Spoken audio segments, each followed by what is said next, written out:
Wait, what's the meme? Dog food? The nutrients that are in dog food and stuff, you realize these animals have 4 legs. So obviously whatever's in there is helping them. If you're training 2 legs and you eat dog food for animals with 4 legs, it gives you twice the gains. So listed in the 7.5 minutes. Wait, I'm not gonna get through it. I am gonna get through stuff. I don't care. Okay, these are it. I'm wasting all my news for today, Radiant. I'm so sorry. I don't remember the ending of this movie. Hold on.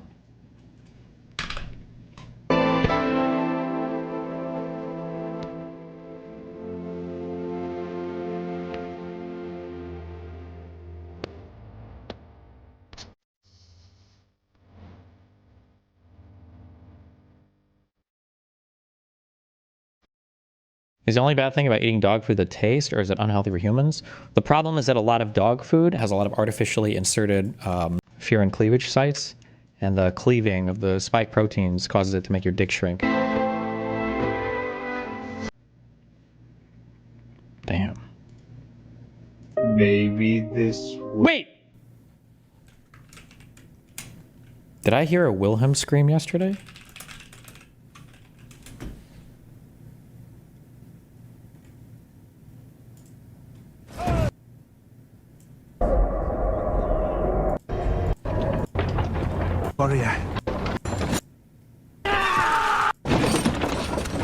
Did we win? We wouldn't be having this conversation if we didn't.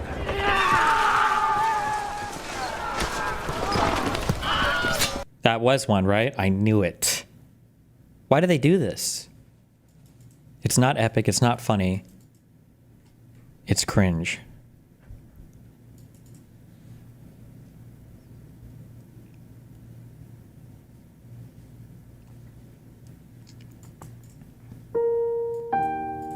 That's God's will. Maybe you guys should repent.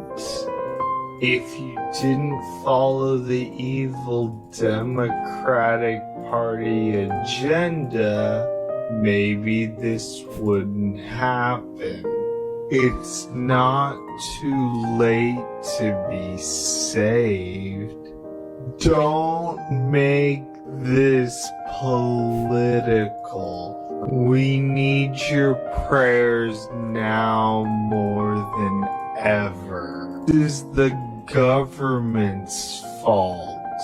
God, please protect our white girls. What's the argument against a democratic monarchy?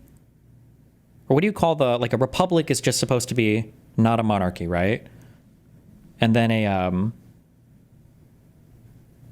is there a name for like a, what do you call a monarchy plus like your, because the, Britain was like that for a long time, right? Is it a constitutional monarchy? Where you have like your representatives and everything, you've got your legislative branch, but the king is the executive. And, it's not, he doesn't even write much on this, but even just reading a little bit about it, well, I don't know, man, maybe. He doesn't pay much attention to this. I'm sure he writes about this more later on, but in, there's a book called The Jewish State where Theodor Herzl jerks off about this dream of, oh my God, what if all the Jews from around the world could go and make their own fucking country? Wouldn't that be fucking based? And there's like a small section where he considers what type of government would we have, and he's like, we should just have obviously a monarchy, because why would we waste time with all these retards debating politics? It's just a fucking leech.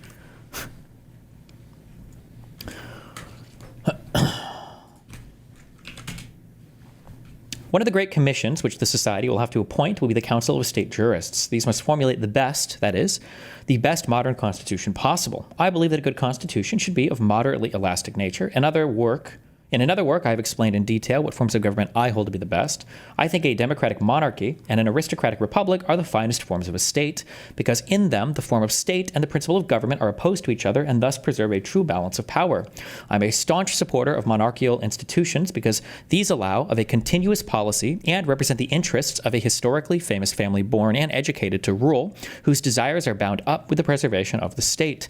But our history has been too long interrupted for us to attempt direct continuity of ancient constitutional constitutional forms without exposing ourselves to the charge of absurdity. I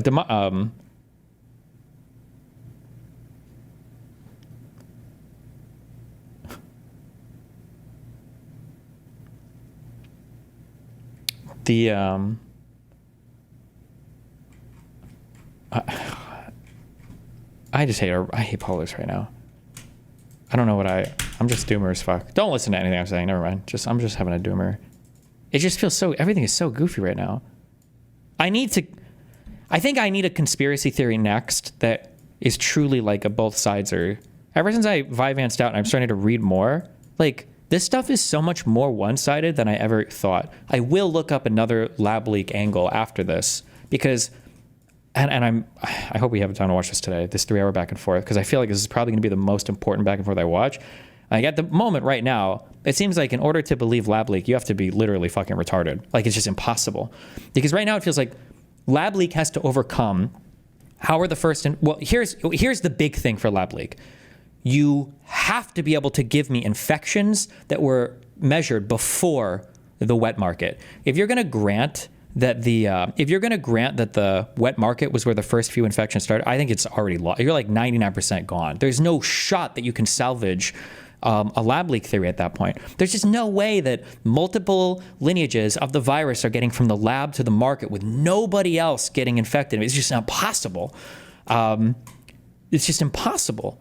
And then it seems like all of these other weird biological arguments that I'd heard before, these things are evidence of a man-made virus, is all bullshit. Some are just completely fucking misstated or incorrect.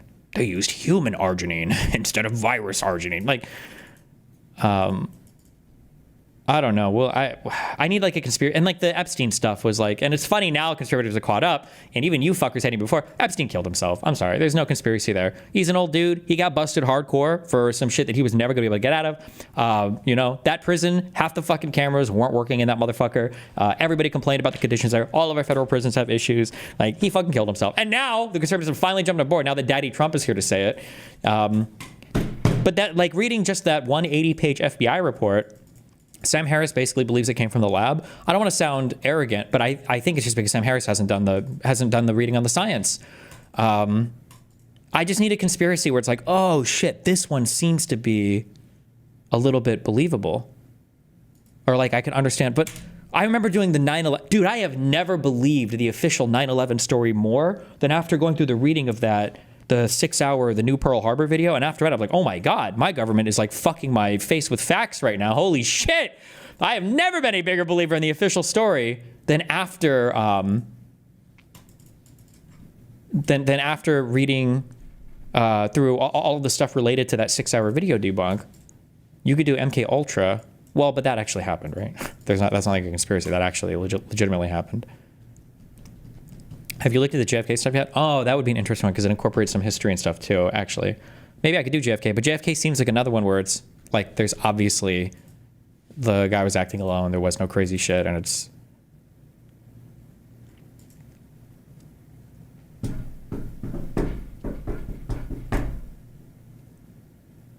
That's old Epstein shit. The new shit is MAGA believes with their entire heart that the client list only contains Clintons, Bidens, and Pelosi's, and that the deep state is conspiring to me. Like...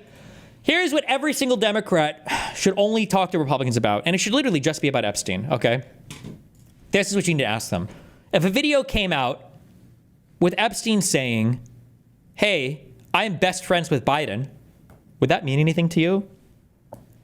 If a video came out with Biden and Epstein chatting it up and laughing along at a party, would that mean anything to you?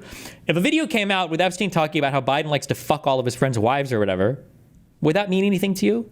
If Biden's Secretary of Labor was the same guy who got Epstein off his original charges in like 2004 or whatever, would that mean anything to you? If Epstein died in prison, in a federal prison, while Biden was president, would that mean anything to you? If Biden was on TV saying we need to release the CIA files or the JFK files and I don't know about the Epstein stuff because there might be some innocent people there, would that mean anything to you?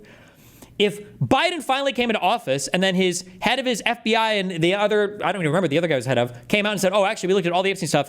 All of it is, not real. Would that mean anything to you? if Biden had the richest man in the world who had a side White House gig that was being sued by every single person in the country for going through every single federal agency over and over again, Elon Musk, and then tweeted out, by the way, Biden's part of the Epstein files, and that's why, they're trying to come out. Would that mean anything? Like, any one of these things would power the Biden-Epstein conspiracy for the next 2 decades. Any one of those things. Like, if Merrick Garland, like Pam Bondi, had come out and said, oh my God, there are hundreds and thousands of pages of Epstein files that we just got from the Southern District of New York that we haven't even gone through before. And then not even 4 or 5 months later, they're like, oh, by the way, there's nothing there. Which is, by the way, which I said that when they got the binders and they were like, we got the new Epstein files, it was bullshit. There was nothing new there. And they're like, we found all this paperwork. By the way, in case you don't know, because apparently nobody knows anything about anything, every single serious FBI investigation, every serious intelligence work, if anybody's worked for the FBI, CIA, any intelligence agency ever, it's going to generate hundreds or thousands of pages of interviews, of investigations, of emails, of subpoenas. It's always going to be the case of every investigation. And not all of that. When you're writing reports for your superiors, when you're writing recommendations for district attorneys, when you're writing you're not including, oh, by the way, here's my 7,000-page report. You're writing up a summary of the information you found, and you're probably presenting your best piece of evidence for them on whether or not they want to prosecute or not. That's what you're doing. So as soon as they said, oh my God, there were hundreds of pages in the Southern District of New York that they hid from us, if they hid them, why the fuck did they keep the fucking paperwork? What a stupid fucking conspiracy there. They hid the files from you in a file cabinet called Epstein File List.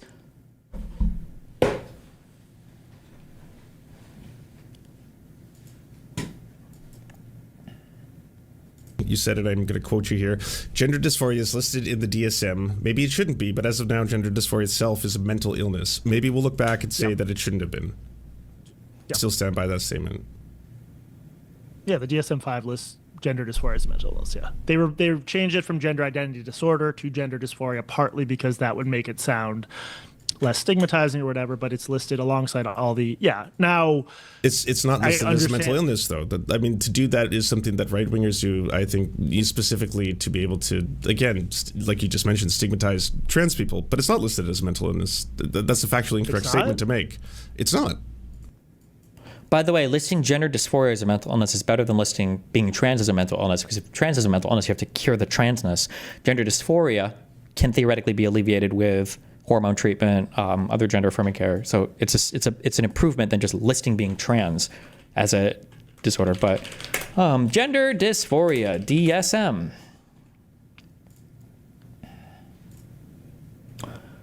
DSM-5, criteria for gender dysphoria. A marked incongruence means one's experience of expected gender, the natural gender of at least 6 months in duration, as manifested by at least 2 of the following. Temperus 2. Transmembrane, serine proteus 2. Oh my God. Oh, it's cleaving me, baby. Oh, cleave me. Oh, cleave my proteins. Sorry.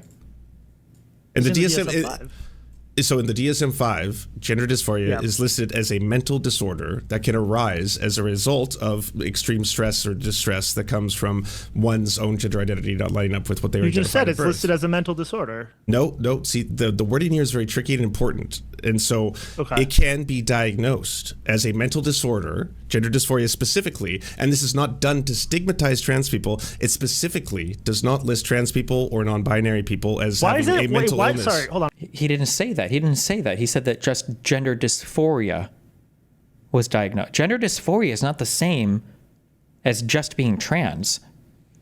Dude, Lance has such a bad understanding of all of these issues. They should just never talk about it. You should at least have to suck one girl cock in your life before. I'm just kidding.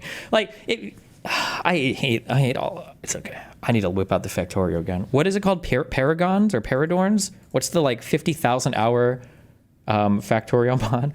Why is it stigmatizing to have a mental illness? It's stigmatizing to say that trans people or being trans by definition is itself just a mental illness. But it's not being trans by definition. It's having gender dysphoria.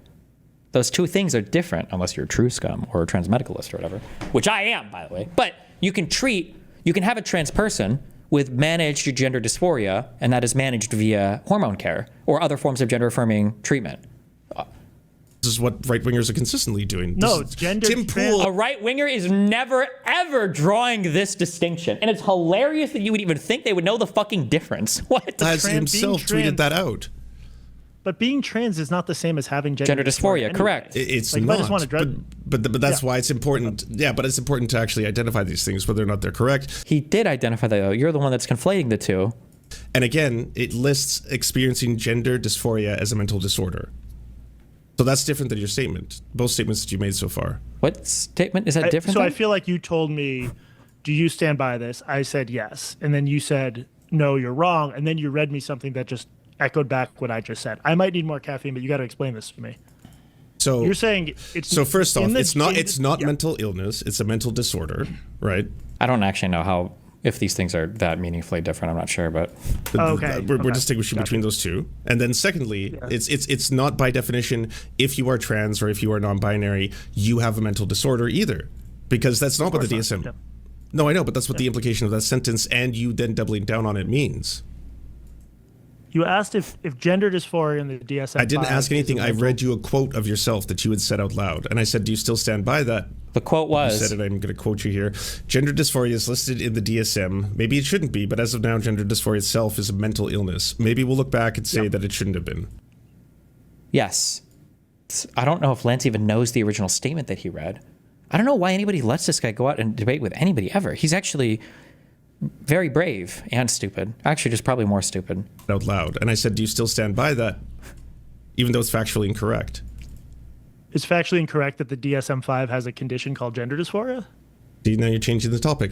It's factually incorrect not. that they I list don't understand what you're that they list it as a mental illness. That is not correct. You're saying it's a mental disorder, not a mental illness. No, I'm not saying generally that it's a mental disorder. Oh, sorry. Well, I mean, I already knew this. You know this, right? You understand the trick that's going on here is that you can't say anything related to trans, nothing related to trans. It has anything to do with like a disorder or illness at all, because then it's like mean and stigmatizing, which is very strange because if you were conservative, like if I was going to be, if I'm going to be transphobic and a conservative, I would just immediately grant that. And I would say, oh, actually, I agree with you. I don't think any of it is a mental illness at all. I think these people are just fucking crazy. Also, they shouldn't get any drugs because why would you give people drugs if they don't even have a problem to diagnose? We should treat all hormone therapy as just being recreational use. And if you want to go and abuse hormones or whatever recreationally, you should have to be 18 or older at the very least. So I win that argument automatically on minors doing gender affirming care. And then we have to argue on should the DEA regulate things as narcotics if you're like doing Brazilian anime estrogen or any other type of hormone injection. But like this is such a stupid argument. Disorder. I'm saying if you experience gender dysphoria, specifically the DSM-5 says that can be classified as a mental disorder. If you experience gender dysphoria, extreme distress and duress. Yeah. I don't understand what... Sorry, it sounds like we're both saying that being trans is one thing. Keep saying that we're saying the same thing, Having but a we're not. One obviously is being utilized by the right to stigmatize trans people. Why do you keep saying what's being utilized when you're still trying to pin down what the fucking definition is? It's because, again, right, you can see him working backwards, right? He doesn't actually give a fuck about what the truth of the matter is or what the fact of the matter is. He just cares, like, how is a thing used poorly? And then he's defining the truth retrospectively or retroactively from there. Not retrospectively, retroactively from there. This is one of the reasons why people like Tim Pool will frequently make statements where they say, being trans is a mental illness. It's actually in the DSM-5. It says you're being trans as a mental illness is not the same thing as having gender dysphoria as a mental illness, right? My understanding is as of right now, we don't treat people for being trans. I don't think there's ever been an established way to do that. You treat people with gender dysphoria.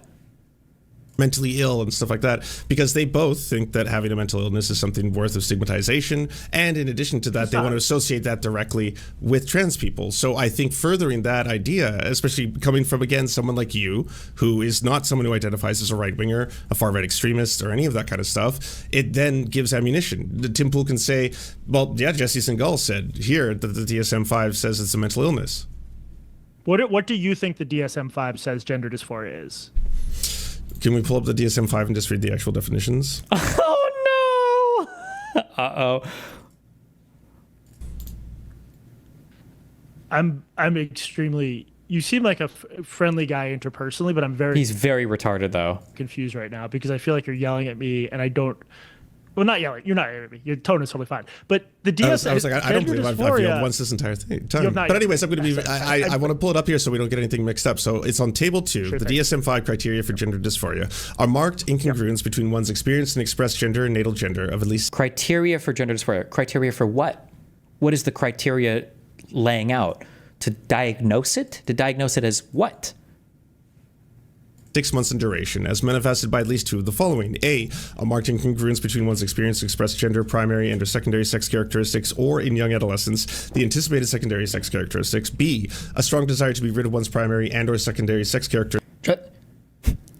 Jesse should just ask him, wait a second, this came out of, which book are you quoting out of? And Lance like, this is in the DSM-5. And he's like, and he should just say, what does DSM stand for again? Because the DSM stands for,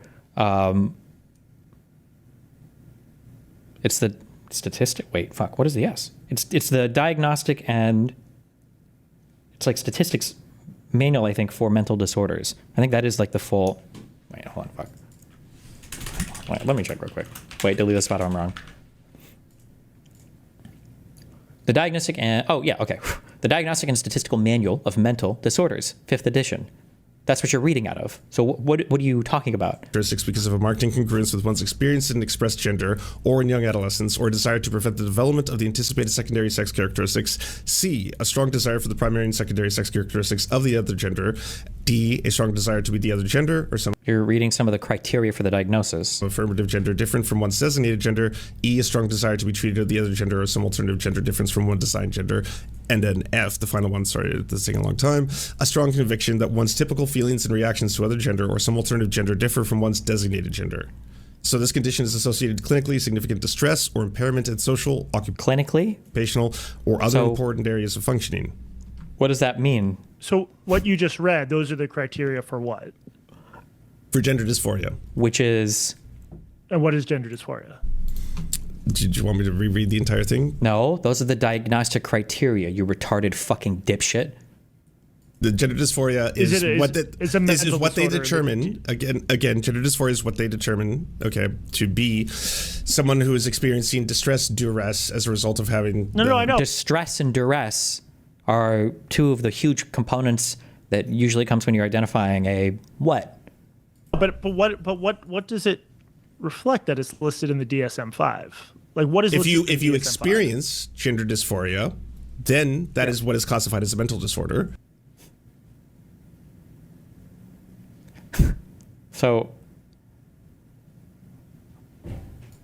what are we talking about here, buddy?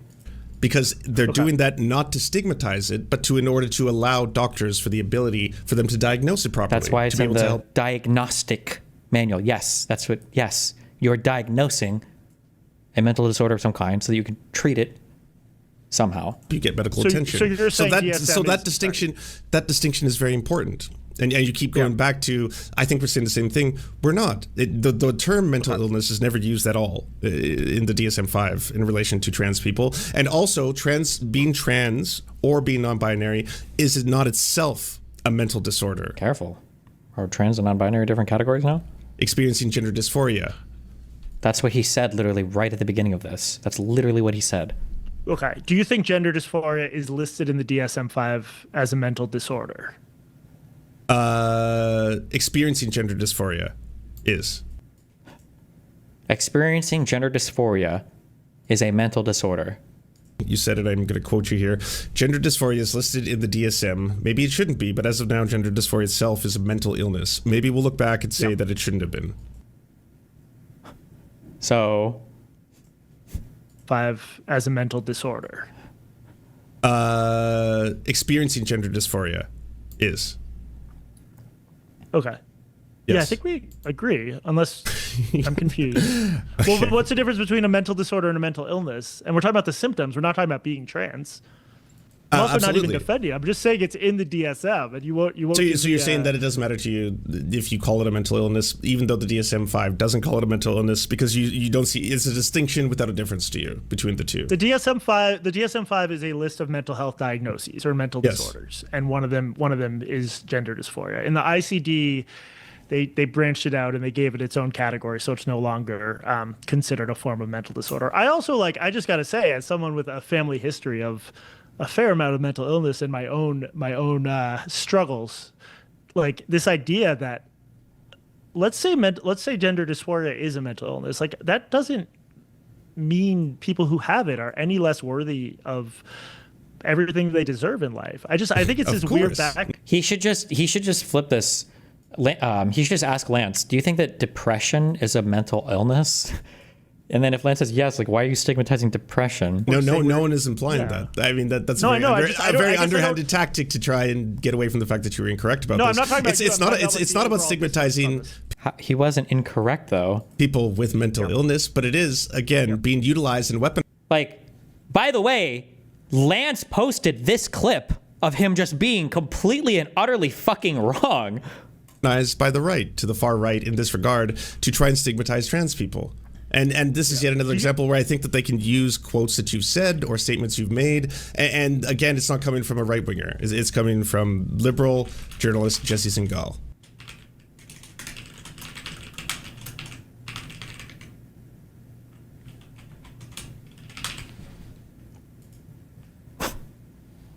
Okay.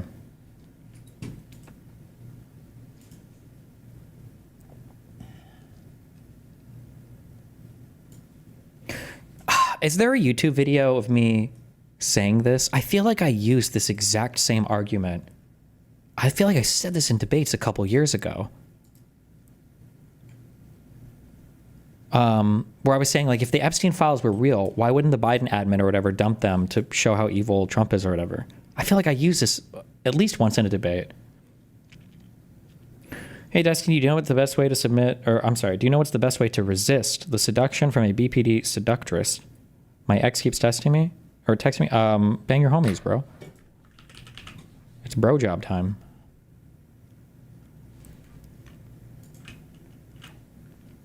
Seriously, who gives a fuck about the Epstein files? New talking points. New talking points.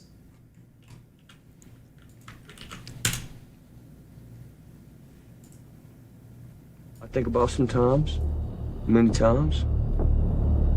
It goes, and I heard the voice of the Lord saying, whom shall I send? And who will go for us? Just as a heads up, even people in my fucking chat, because I've got a lot of Israeli dick sucks here, if you saw some fucking Muslim getting into a fucking airplane, quoting the Quran, okay, as they were holding guns and about to go, you would be on some fucking Houthi shit. This is fucking unhinged and crazy and fucking this is wild.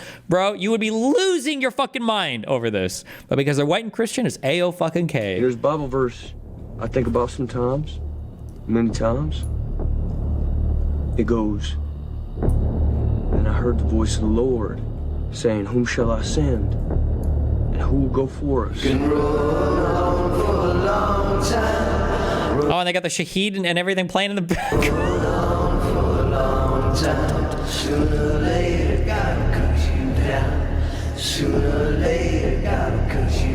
And I said, here am I. Send me.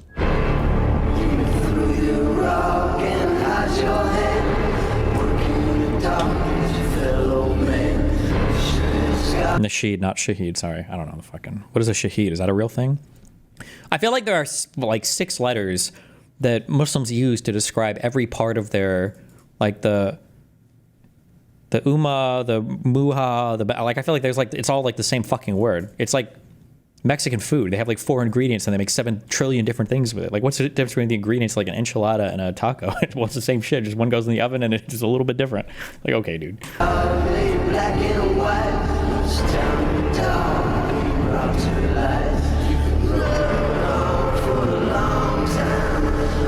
This is unhinged.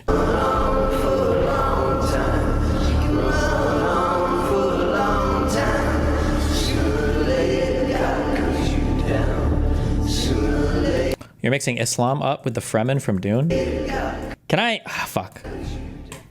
Okay, I need to soy for 2 seconds, okay?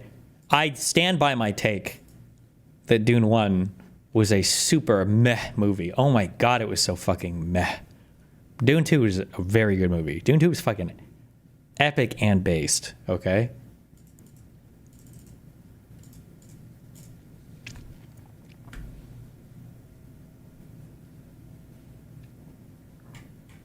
It was way better. Dune 2 is worse? You're such a loser.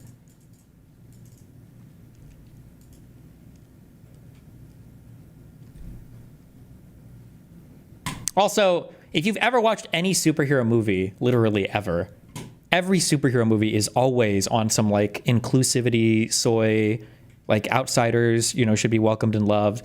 I don't know how you could ever watch anything or be a comic fan or superhero fan. Like, that's what the origination of like all of this shit is always this. I don't know how you can not get that. I don't know.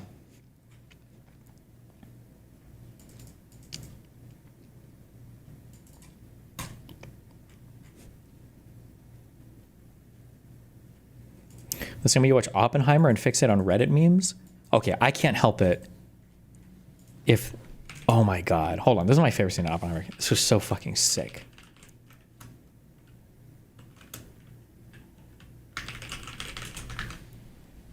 Oh my God.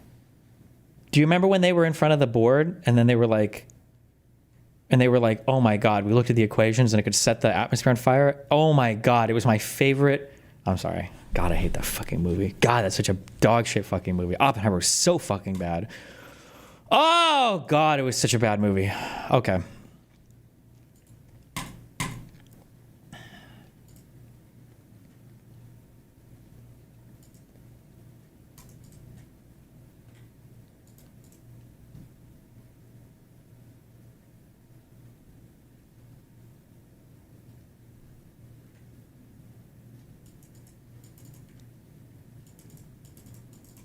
Oh shit. Do I want to? Okay, so there's another streamer person. I'll do this for 2 minutes, okay? Just because it's... I wonder, did this person make an album for me? Hold on. Okay, so there's a streamer who used to be popular for doing cosplay stuff and then selling OnlyFans shit for fucking herself, although she's tried to delete most of it off the internet. The Kelly Milkies? No. Kelly... Oh my God. I just sucked back 20 years into the StarCraft past. Kelly Jean, the cosplayer. For some reason, she's trying to like rebrand herself as like a public intellectual now.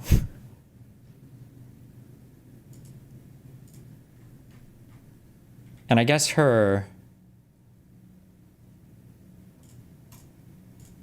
she has become hyper fixated on... Fuck, hold on, I gotta scroll up.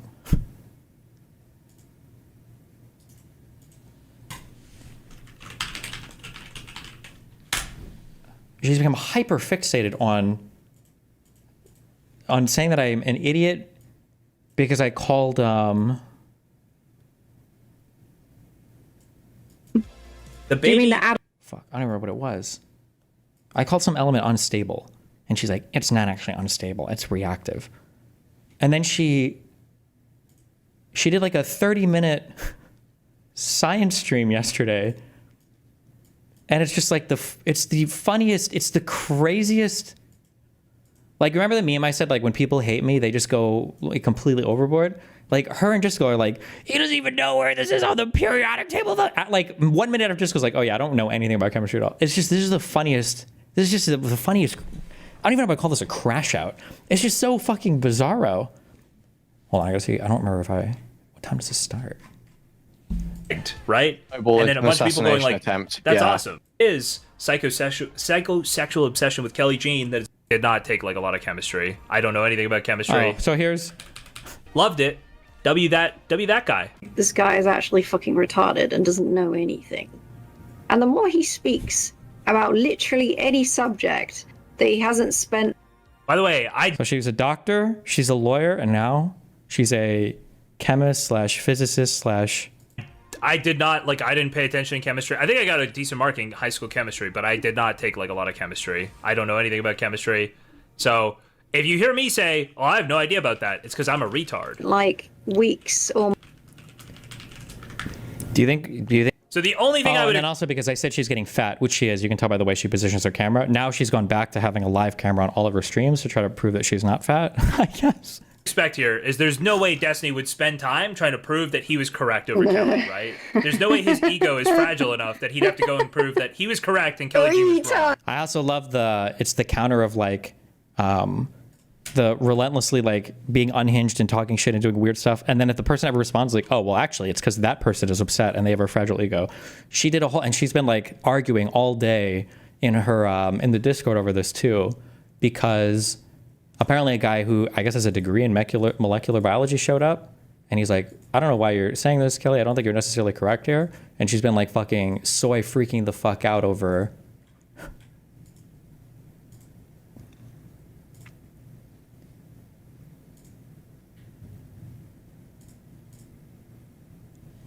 Only thing I would expect here is there's no way Destiny would spend time trying to prove that he was correct over Kelly, right? There's no way his ego is fragile enough that he'd have to go and prove that he was correct and Kelly G was wrong. 3 times. I think when she's thinking sodium, she's thinking like do you think she's just thinking of like table salt? Or No, because that's a compound.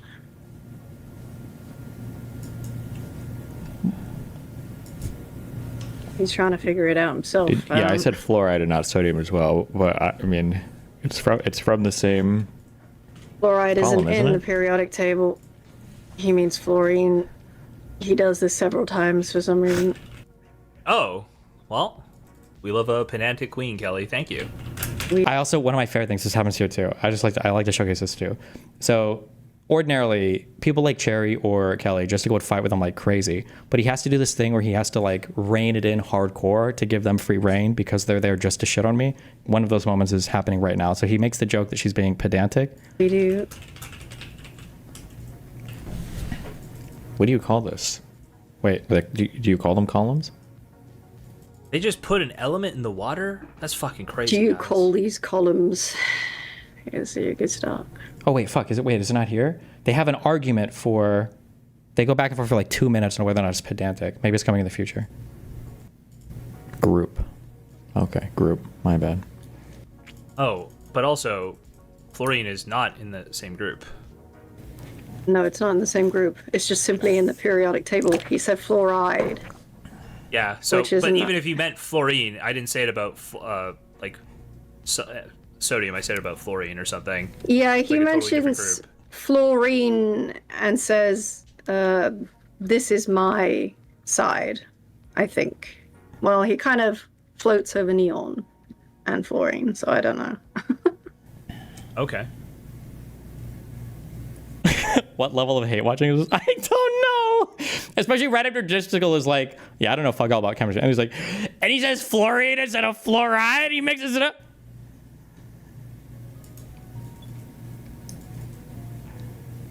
Wait, did he float? There's no way he moused over francium. Hold on, he like looks. He really is very...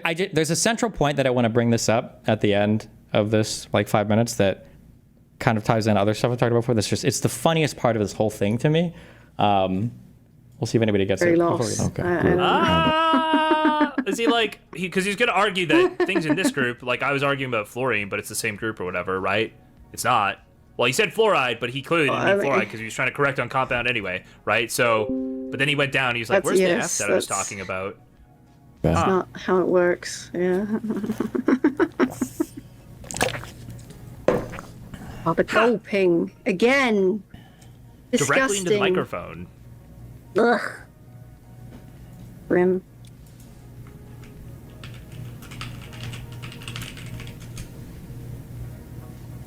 He's taking so long. She said that to her there is a difference between unstable and radioactive. No, there isn't. I said What does that have to do unstable with and anything, reactive. So this whole thing started because I mentioned something about, I think it was sodium being like highly, I think I said like volatile and unstable. And I don't know if when that Chernobyl series came out, she decided to read something about like stability of nuclear or something. And so in her mind, she's like, oh my God, he said unstable, but that has to do with radioactive decay and not reactivity for a particular thing. So she goes on this whole thing of, And he doesn't know what that... Unstable is radioactive. but it's so funny because, and I'll explain at the end of this, By the way, my chemistry sucks. So I like how they're like, oh, he's got such a huge ego. But there are some things that I remember conceptually about chemistry, which explains basically everything I'm talking about here. And if she had any conceptual understanding of the periodic table of elements, she would know exactly what I'm talking about, but she doesn't. So it's just very funny watching them go through this. Wow. And he doesn't understand how those two things are connected. They are the same fucking thing. So he's further showing his ignorance here, guys. Wow. Groups or columns that are more radioactive on the periodic table. Maybe there are, but I've never heard that before. It might be true. I don't know anything about that. Reread it. Read it again. You guys are gonna learn, okay? You don't want to be this stupid. She said that to her, you get this old to be this stupid.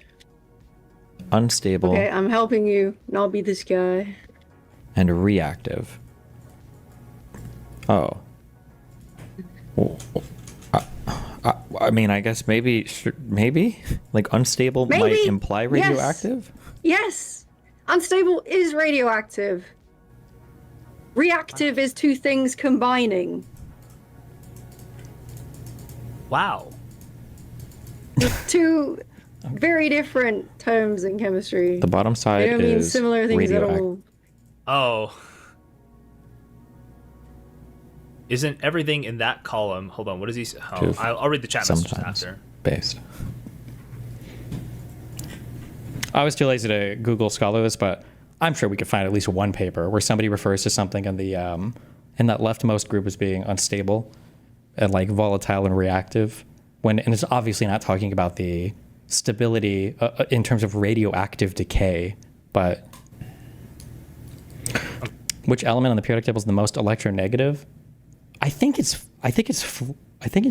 fluorine, which is why I thought it was in that leftmost group. I guess if you're unaware, and they don't ever pick up on this because I don't know if they just wiki certain things, but like all of my understanding, the only understanding that I have left of chemistry was just whatever I say, like I memorize things. Like if I have a conceptual foundation to it, then I can kind of remember some things, but if I'm just like memorizing discretely, I won't remember things discretely. But it's funny because like if you have any idea how this works, then I feel like you would pretty easily understand like why am I looking for fluorine over here and why am I talking about these things being unstable. The more correct word might be reactive. I guess it was reactive. But the periodic table of elements, you can infer a lot of would you say chemical properties? You can infer a lot of properties for how these things interact with each other because this is laid out in a way that has to do with a lot of the like properties of the element itself. So I'm pretty sure everything here on the left has in all of your bullshit, you have your nucleus and you've got like little electrons that go around. Your electron clouds, I think is what they call them, or no, orbits. There were letters for these, but I don't remember them. Is it 2, 8? Is it 2, 4, 6, 2, 4, 8? I don't remember. There's names for these shells, but I'm pretty sure all the guys over here on the left, I think they all have +1 electrons. So all of their shells are full. I think in general, they like to fill their shells with electrons, but they have 1 extra electron to give, which makes everything over here highly reactive because they really, really, really want to give away their electron. They want to give it to something else. It's like a huge property of this stuff, which is why a lot of this stuff is very reactive and not unstable. So like if you were to look up like potassium, so like if the number is 19 here, electron shells, Wikipedia.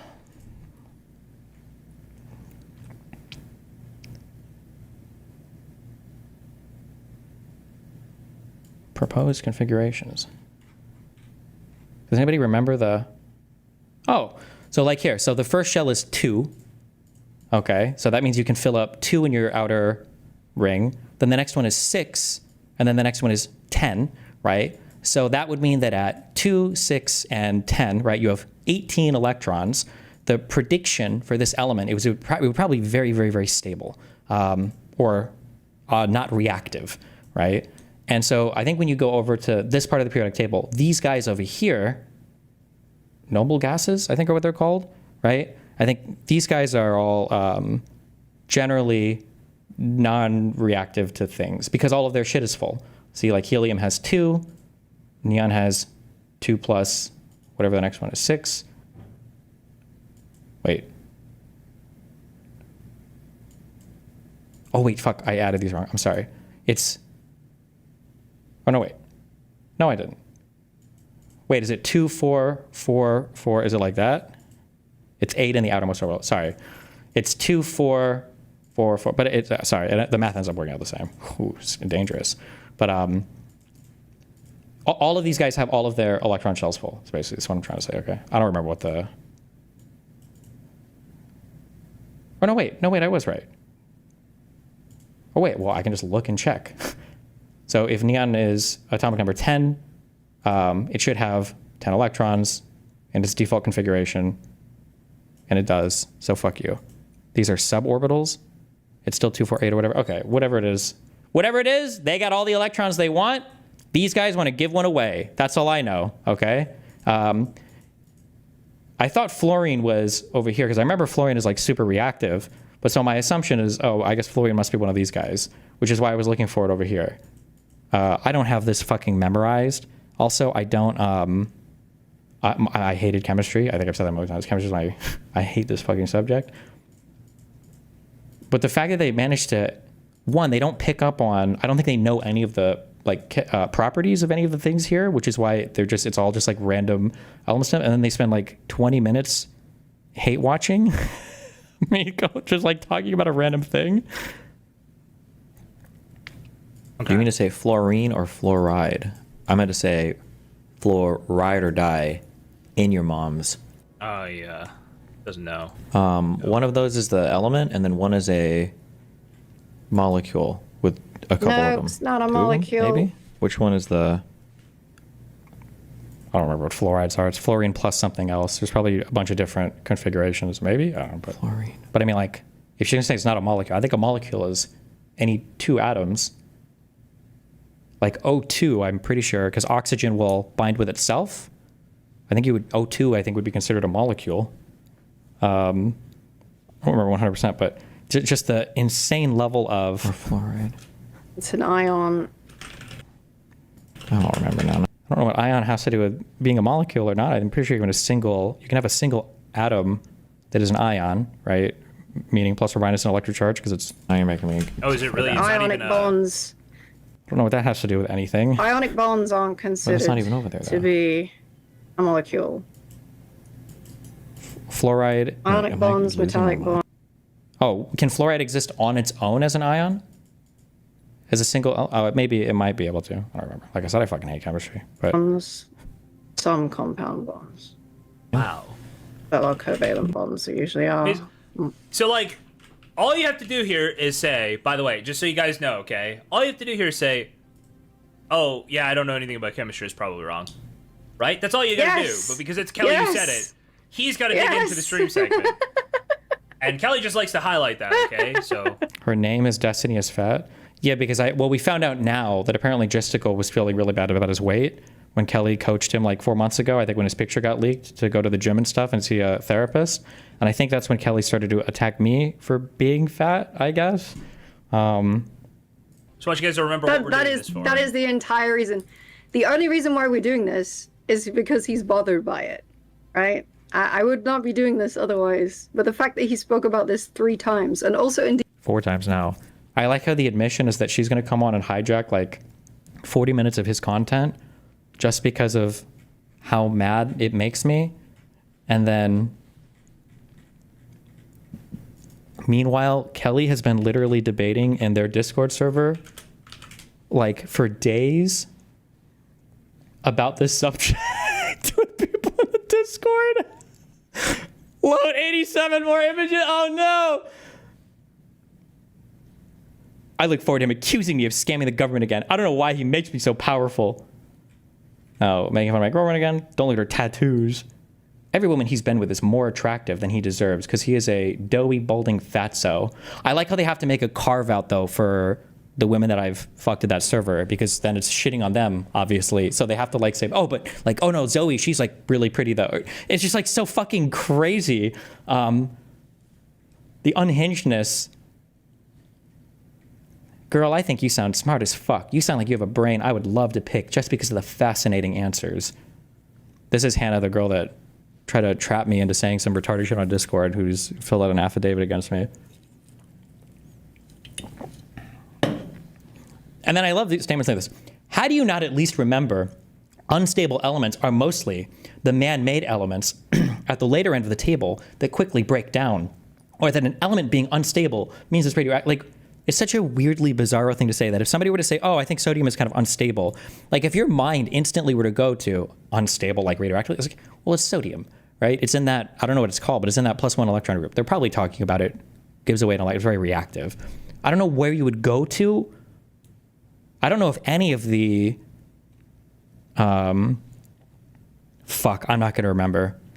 It's like the first 100 elements, I think all occur in nature except for like two of them, because they're all generally pretty stable. And then for the later elements, we can like create an element by just shoving more and more protons, I think, into a thing. But they're super unstable and they decay in like nanoseconds or microseconds or something.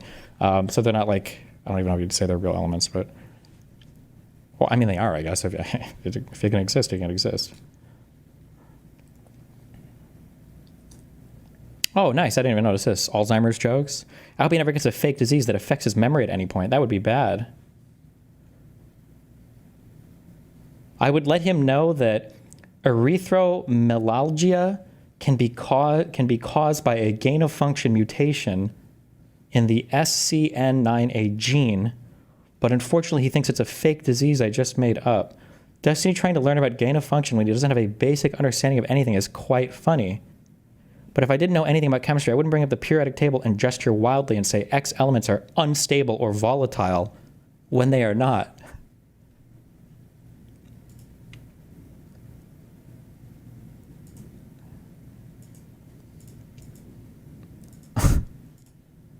She uses ChatGPT for reasoning? Yeah, I remember when she posted that on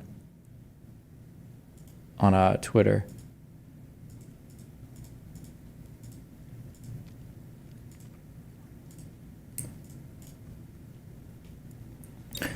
Some guy apparently shows up in there.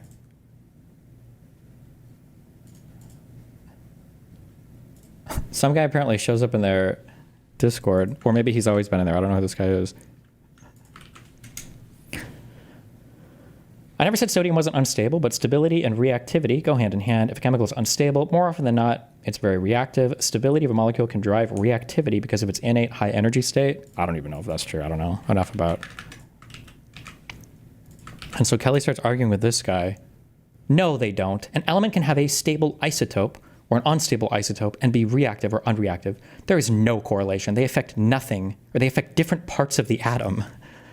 That's why when you're gesturing like an idiot, it's so important to specify what you mean, as conflation of these two concepts leads to people saying stupid things. AI is also notoriously bad because people won't be clear without language, lol. Oh, she's mad because she asked ChatGPT earlier whether or not unstable and reactive meant the same thing, and it was like, yeah, you can use these interchangeably. And so she's like, oh, AI is not reliable here. Although when it came to my legal stuff, she was very keen on copy-pasting ChatGPT.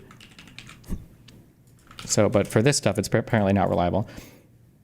Kelly, I have told you earlier there are different uses for the word stable. Sodium is unstable and highly reactive, partly because of how sodium's valent orbital is unfilled.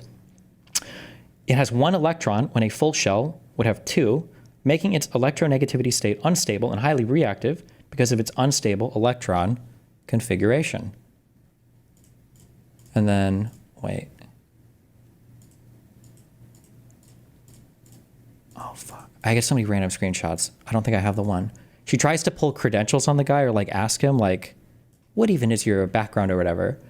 And I think he said like, I have a bachelor's in like molecular chemistry or something. Or I don't even know if it's a real thing. And then she just gets super ass paid. Oh, wait. Fuck. It might be on this album. Hold on.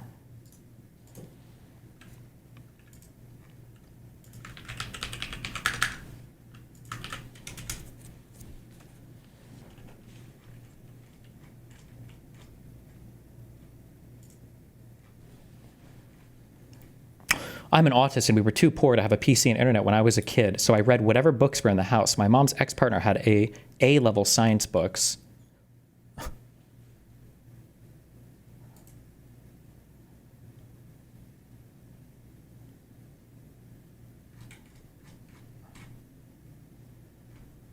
I just can't believe that they spent so much time talking about me.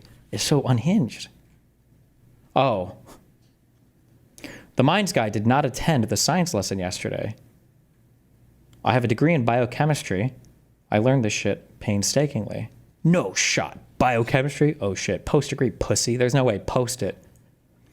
Is an element in the periodic table is being gestured to and called unstable, and it is not unstable because it has at least one stable isotope, and the idiot in question actually meant reactive, then yes, they are very wrong. I also love how all of they do this on my Kiwi Farms thread too. They all do these like weird exclamation mark things. They all type like Jiztiggle talks. In this case, 100% of all sodium on Earth is a compound of a completely stable form of naturally existing sodium, LOL. Calling sodium unstable makes you very stupid, exclamation mark. I'm so confused. Did you ever claim to be an expert in chemistry? No, not at all. This all stems from, I think on stream, I made some comment about how I thought, I think I said something, I thought sodium was very unstable and volatile. I said something like that. And then for some reason, she felt the need to like hone in on that statement a ton. ChatGPT can actually understand the difference between unstable and reactive, but Google AI can't, LOL. I tested it. I'll post it here. Give me a couple minutes to log into my uni email. You are simply losing on the basis of not knowing the context, brother. I give up on this one. Destiny couldn't see fluorine on the periodic table with a big F, so he had to Google it. It's a level of hate watching.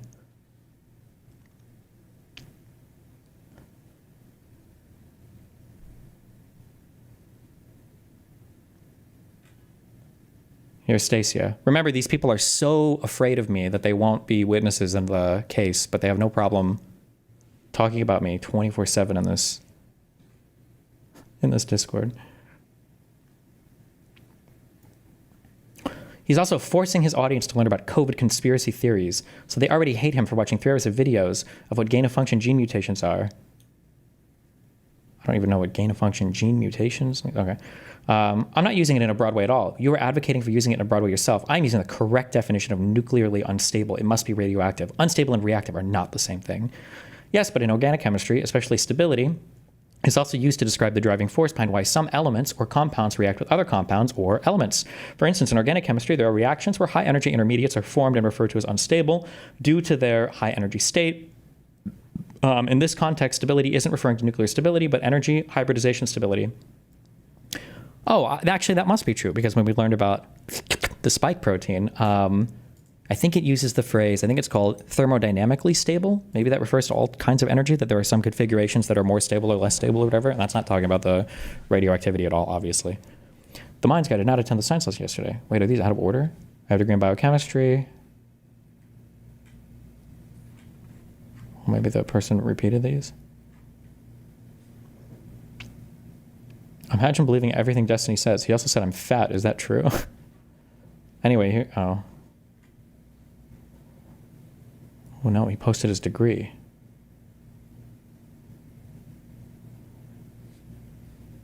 Apparently I even have BPD. Have I ever said Stacy's BPD?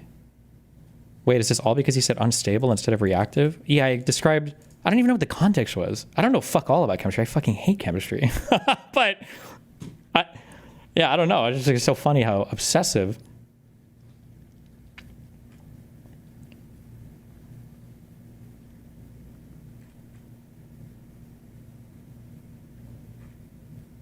He's arguing that in chemistry, for chemically reactive, they use the term unstable as well. I don't know if I've ever argued that ever. I don't know what the fuck they say in chemistry. I literally have no idea. But in the context it was used, and my general annoyance with people conflating these two very different things, is me being pedantic.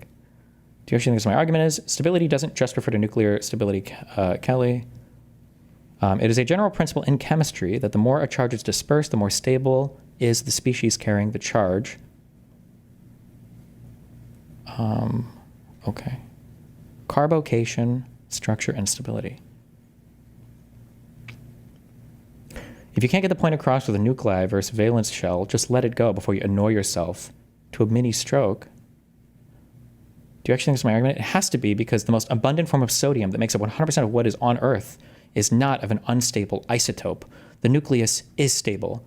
You would have to specify unstable to mean chemically reactive, which is why you are yapping about electrons, which are what is better to specify as reactive and not unstable at all, or the differentiation in language is non-existent. Also, you're continuing to ignore the context actually used for some reason. Why do you keep going back to nuclear stability? My argument is there's multiple meanings for stability because the fucking context I've given you that you have ignored 3 times.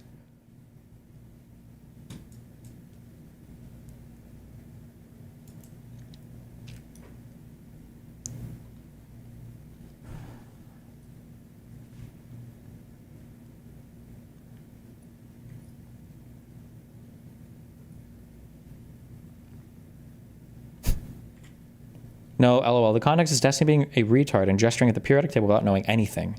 He brought up the Penrose thing again too, which is very mad. The entire crux of my argument is that there's multiple uses for stability in chemistry. Claiming that reactivity and stability are completely different terms from each other and have no bearing on each other is ridiculous. Stability and reactive are so closely aligned that they essentially always follow the same trends, especially in organic chemistry. Is that true? I have no idea that's true. You are being equally retarded by doubling down by saying stability only means one super hyper-specific thing in the entire field of chemistry when it doesn't. When you talk to any chemist ever and refer to something as stable, they're going to ask you to clarify what you mean by stable because the term isn't a binary, it's a sliding scale of how a compound behaves based on multiple different parts of an element or compound, whether that be nuclear stability, electron configuration, or stereochemistry. I don't know what stereochemistry means. I'm not being retarded. The guy confused fluoride and fluorine and called fluorine a molecule. He also called the same elements highly volatile. None of them were highly volatile either. But wait, well, sodium is. Are we going to argue that next? Sodium is incredibly volatile. Does she not believe that either? None of them are highly volatile either. If that is enough of a context clue, I don't know what to tell you. You do realize fluorine is highly volatile, right? It easily enters a gaseous state, right? He was talking about sodium. And several others, I would have to check LeMail. They are mid at most, not highly volatile at all. Oh shit, I didn't even read this far down. What? In fact, he said, everyone else's community is like this. Hovers over fluorine.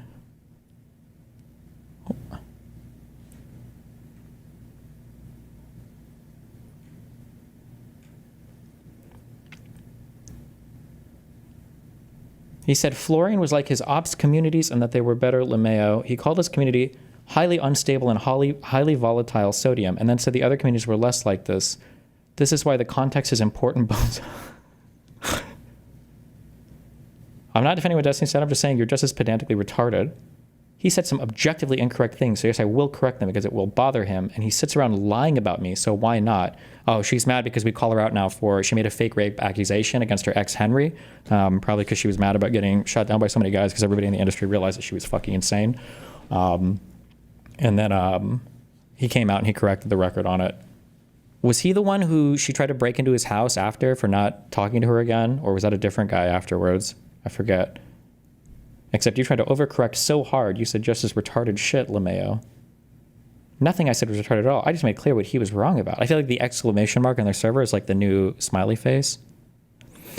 Destiny, he posted his degree and she just demeaned him and kept arguing. What's wrong with these people? Well, so they have to have, remember, like the whole thing about like certain narratives and stories about me that they all have to perpetuate. The only reason I bring this up and the annoying thing is that, so if you join these servers, you always have to side with them about everything. And this is where this is like the anti-fan manufacturing plant. This is where they come from. Because if you spend enough time in this server, they will constantly harp on you. You have to eventually bend to them, or you'll either get banned from the server, or you end up repeating everything they say.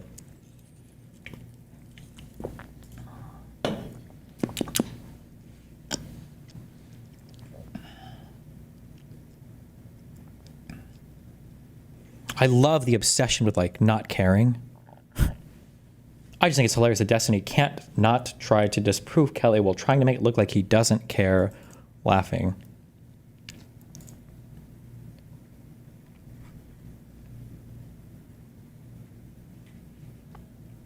He should name himself, yeah, to Cherry's Dr. K. True. He can't help himself. It's so funny.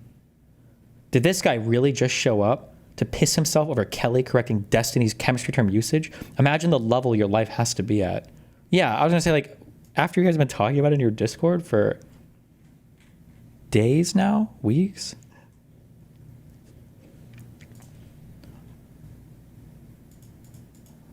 DGG twice as well.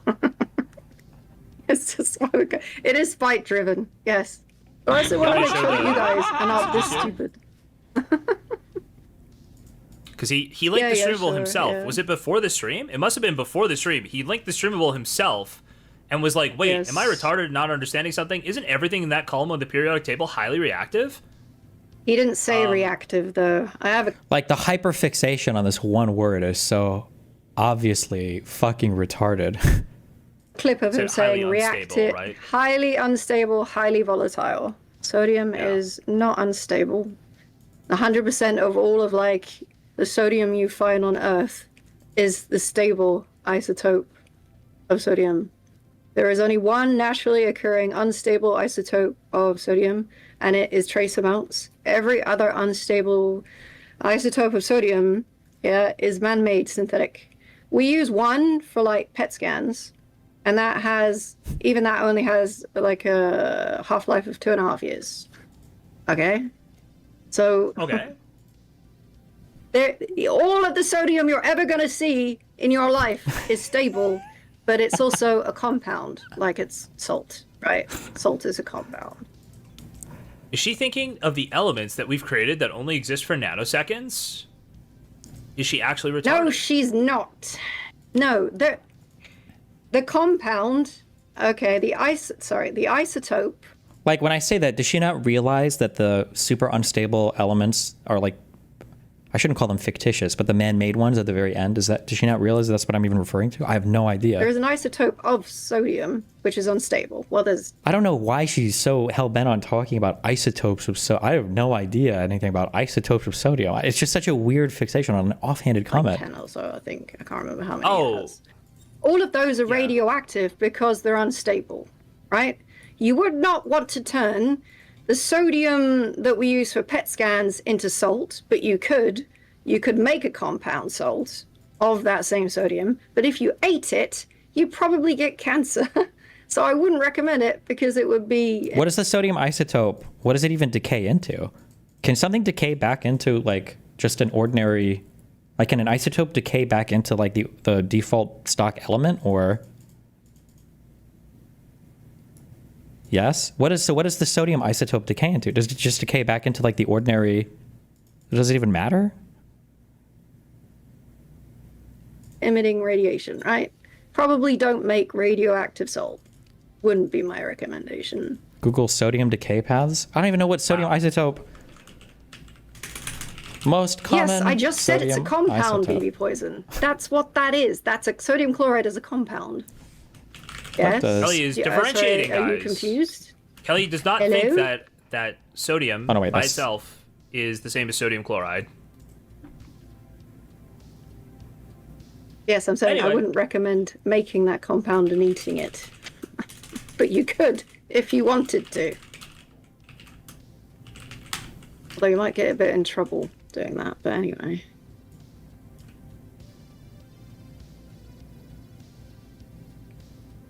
There is no Yeah, second Gaelic, proposal. link all that's of the the links, weird the pedantry differentials. Kelly's Sodium talking about 24. here. What I'm not the- being It's like- pedantic.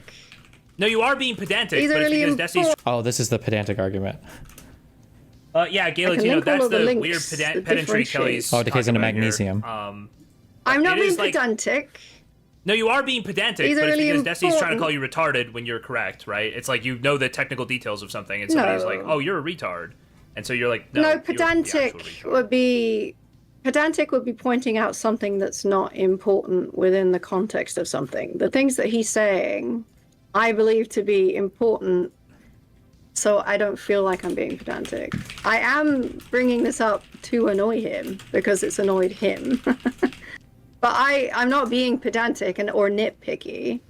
Unstable and reactive are like two entirely different things. Like unstable is like the nucleus, right? And reactivity is the electrons. Yes. These are two different things. One is chemical reaction. I don't know. That's not being pedantic. You can't. You also say you've got Guys, an I did not mean unstable to imply element. that she might be pedantic and get into a pedantic argument over pedantry. but This is not here we are. pedantry. This is teaching, because he doesn't know the fundamentals of the things that he's speaking about. There's also another reason of why I wanted to mention that, but That's fine. Oh, Anyway, no, this is just it's funny fine. because this is just incredibly funny to me because Incredibly funny. this would be nothing if Destiny could just go, you know what? I didn't really know what I was saying. I don't really know. Just to be clear, the very first thing I was like, I don't fuck all with chemistry. I still maintain that. I really don't. But Yep. words have instead- meaning. Exactly what that Instead, he had to guy be like, said. Kelly's and in the- wrong. she is retarded. And yeah. scientifically, the meanings are more important. Colloquially, okay, if you Like, I like how she's doing this here. Scientifically, it's very important. No one here is talking about like a paper we're publishing, bro. I made a comment that some communities were very reactive. That's literally it. That was all it was. you use reactive and unstable in a sentence, they would be interchangeable. Which is why if you were to Google, is sodium stable, it would probably say no, because it's reactive. Because it doesn't differentiate. Does she have any degrees or anything? No. She just has a bunch of fake medical issues that she uses to scam the government out of disability money while she abuses alcohol every day on the stream and then sells pictures of her tits to people to fund her whatever the government doesn't pay for. Between these two terms, because it's an AI bot that doesn't understand what you're saying. So, yes. Kelly, don't misspeak, otherwise you will never live it down. Have I done so far? Why would I? Because I know what I'm talking about. We continue with video? I think so. Yes, go for it.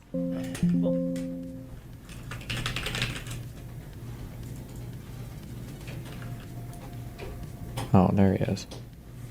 What? Oh, he had to Google fluorine to find out where fluorine was on the. Does he not have eyes? Like, what are we doing here? He literally. It's like a big he old literally F Googled it there on and the saw it say screen. 9, and then he goes, Oh, "Oh, there he is. there it is." What? What do you want in? Okay, here. No, here. No, don't run out again. No, here, look. You can have the bathroom door open. Here. You're not. There's literally nothing in here. Cat's trying to save him from speaking further. This cat has tried to save him so many times. It's not helped. Why is knowing chemistry so important now? I'm so confused. There's a lot of things that Kelly is insecure about. So she wants to pretend that people like her for more than just her spamming lewds or whatever, or trying to show up on streams and looking hot. Although now she's stuck between a weird place because she has to show up on streams to show that she's not fat, even though she's angling her camera and hiding her stomach because she has gotten fat, which is why she makes fun of me for it when my weight hasn't changed for the past 2 years. But part of that also is she also has to show not only is she not fat, she's also very intelligent. And the reason why people like her is because she's intelligent and funny, and not just because she spams lewds or cosplay pics. So she's doing like a science segment to show everybody how fucking stupid I am and retarded I am and how smart she is and base she is. Wow. Oh Fluoride. boy. Yes, this guy he's picked Anion. salt There were and the anions and toothpaste cations, to right? I argue don't remember about. what that shit is. What?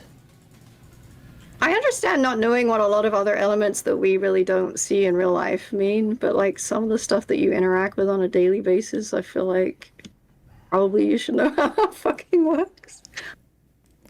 Like, what does that comment mean?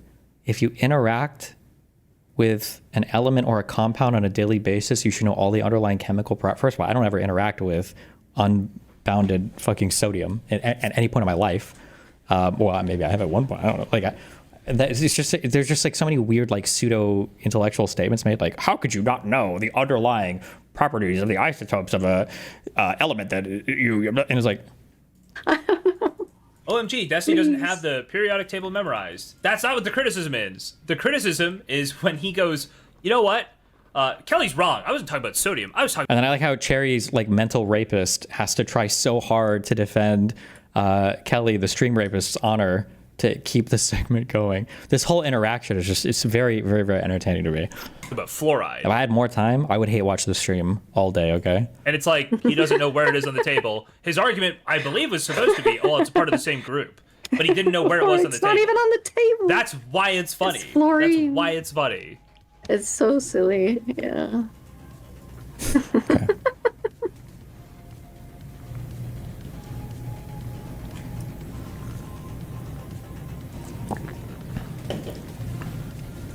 Fluoride turns the frogs gay. Damn, true. I think it's almost done.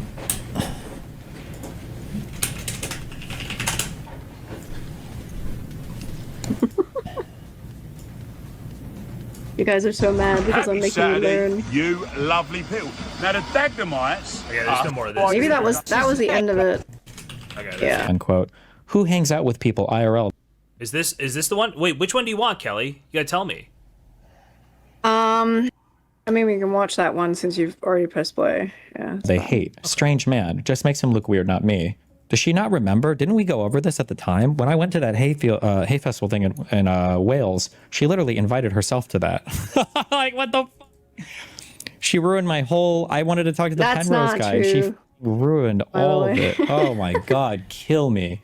What was her fucking question? I had some... Because I sat and I listened to an hour of him and another physicist talk. I don't remember what they were talking about. I had some question about his presentation and I couldn't ask it because Kelly asked him a Googleable question and sat there and listened for 30 minutes until I just had to fucking leave. Like Kelly understands any of that. Was it about the double can we slit experiment? pause? If so, let's Pause. Can you Pause. imagine saying Kelly didn't understand all of that when he thought fluoride was on the periodic table and you called sodium unstable? And you're like, oh, Kelly is the one that doesn't understand things here. She couldn't possibly... I wasn't talking about the double split experiment either. I was talking about another duality in particle physics. I'm sorry. My bad. I don't know why that just came out. Of course. And I linked him this fucking article and tried to explain it to him. But he was too dim to understand what I was saying. Do I have my... What did she even link me? How long ago was this? Oh, fuck. I don't even know what... Oh, no, because her Discord got banned for the whatever child shit. What would a message have been that she'd sent me that I would remember? That I could look up a message from. Fuck. What was the city that... What was the city that hay festival thing was in? Maybe she would have sent me that.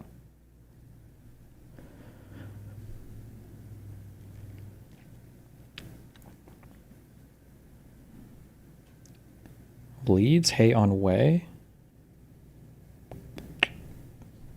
She might have wiped her DMs with me. I'm not sure.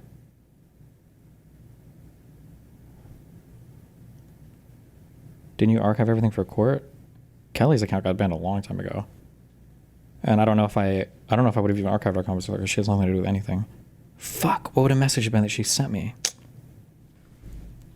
But I also wasn't having like an argument with him at the time.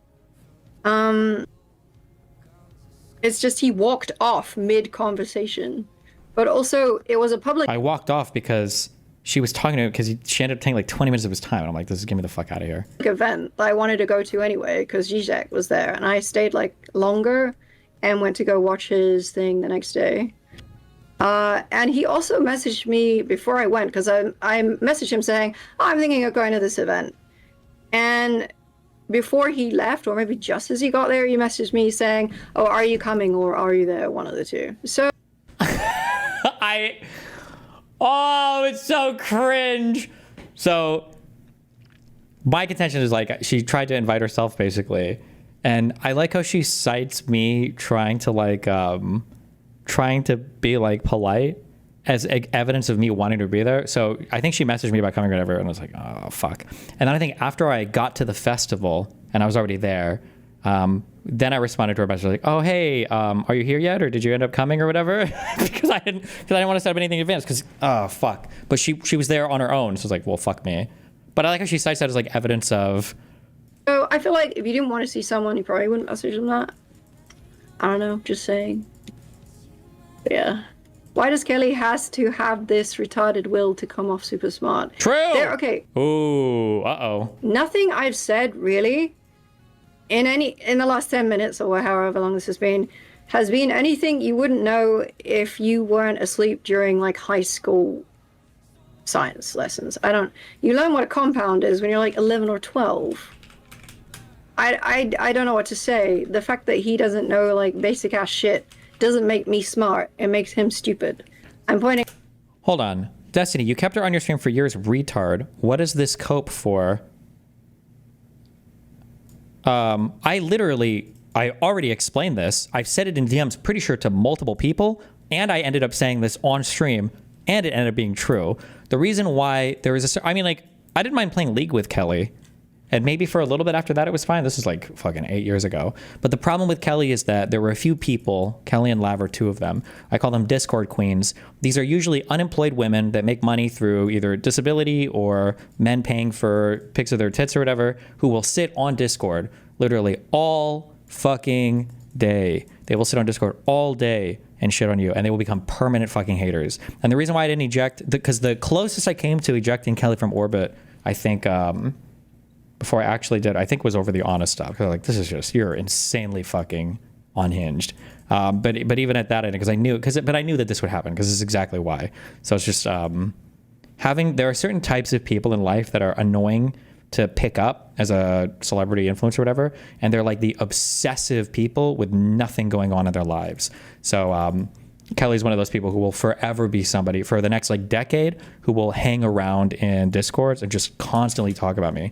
Like you saw that Imager album, that's not just today. This has been for months. She obsessively talks about me constantly, and it's just annoying to have people like this always working in the background. Also because they're guaranteed to have some admittance into communities because they're always willing to spam pictures of themselves and nudes of themselves and shit for acceptance. Out that he is stupid, not that I am smart. Okay. I'm just saying anyone that paid attention in school would know most of these things. I don't. Okay. Was that everything here, Kelly, or we continue going? What was the Anna stuff? There was a girl that I was hanging out with, Anna, and I don't even know what happened. I don't think they had any conflict, but Kelly just basically started throwing out like unhinged femcel comments about her in another Discord about how she looked like some prostitute that I found at a dumpster or whatever. It was just like, this girl had never said anything mean to Kelly ever in her entire life. It was just the most unhinged fucking comments. And then when she came on to have a conversation about it, Kelly is one of the most manipulative pieces of shit I've seen in conversations. That was the first conversation where I like literally called out every single time, like, why are you saying this? This is super manipulative. Why are you doing this? That was probably one of the most like upfront convos I think I've had with her. But actually, somebody can go back and find the date. I remember the day that it was too much when I decided I hated Kelly. She wouldn't get ejected from Order for years after. It was when I think it was during the Orbiter Infinity Wars period, and something happened. I don't remember what it was. Somebody made some comment about Kelly being in my Discord room, and she was like wasting a slot in the call or something. Something like this happened. I don't remember. Or she didn't say anything or contribute. It was something like that. And then I guess to prove chat wrong or to fight with chat, she decided to... because chat was making fun of her, she decided to join the Discord call in like the most whatever leggy revealing outfit she could, and then sit in the call for like 6 hours and said absolutely nothing, but tried to just be sexy in the background so people would say nice things about her again. And that was the moment I was like, bro, are you serious right now? Oh my God, that was so fucking annoying. Somebody can go and find that. VOD or argument, because it was literally,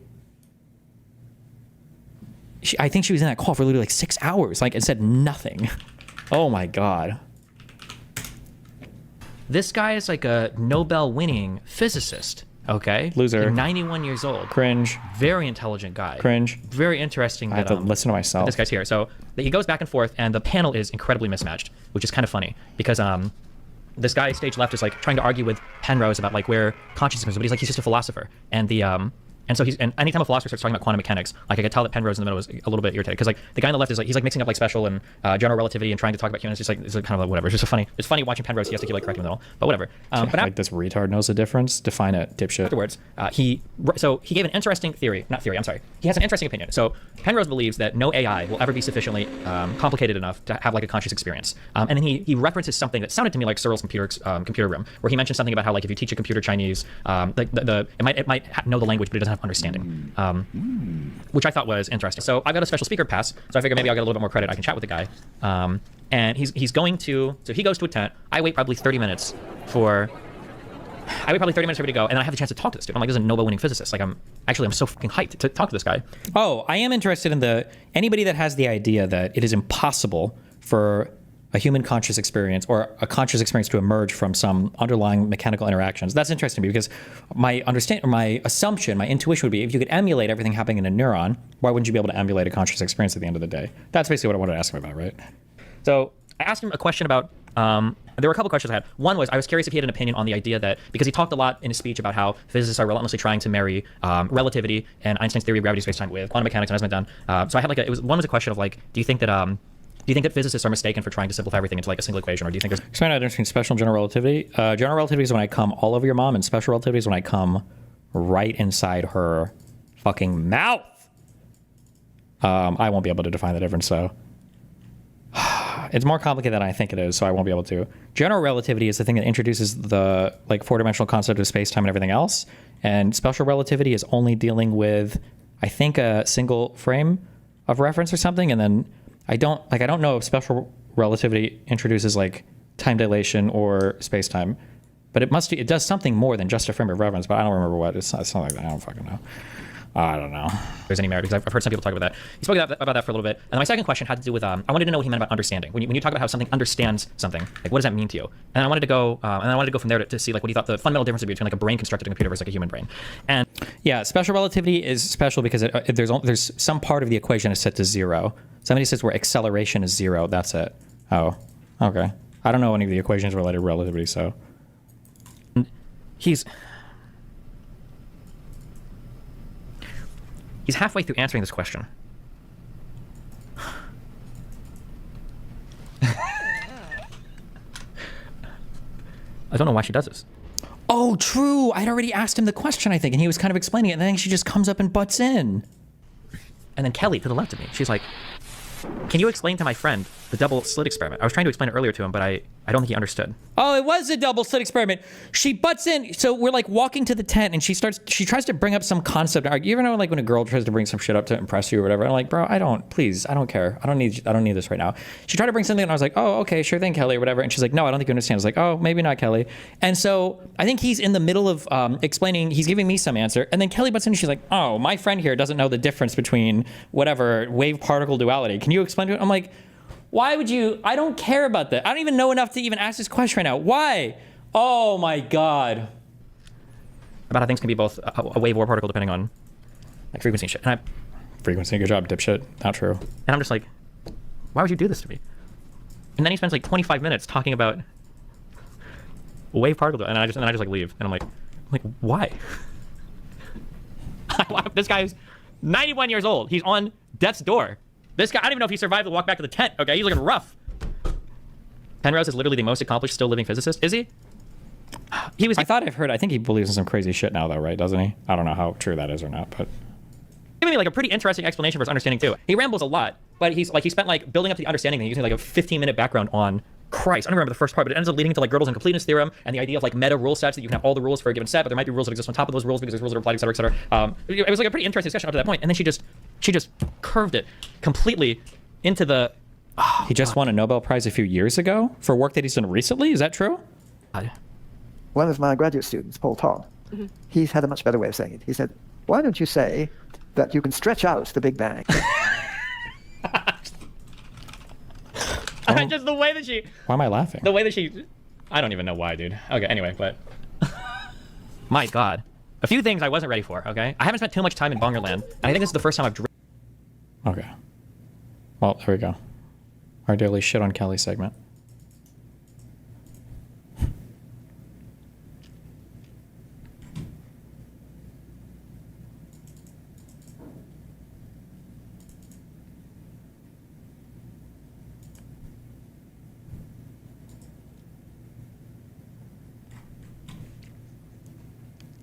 with this one? You tell me. Okay, You're press, the person you who can put press the clips play. in. Oh, I don't know what your if you intent is. want, I mean, you could just watch this video overall. It's not that long, and it's got like some mentions of other shit in it. I don't know. Do you want to do that and just watch the whole thing? Do we want to watch the whole thing? Sure. You know what? Let's watch the whole thing. He has to give in to her. It's so funny. Let's do the whole thing, Kelly. So reaction to the You can have a discourse break is from imploding. too much science because I feel like everyone's getting mad. So there you go.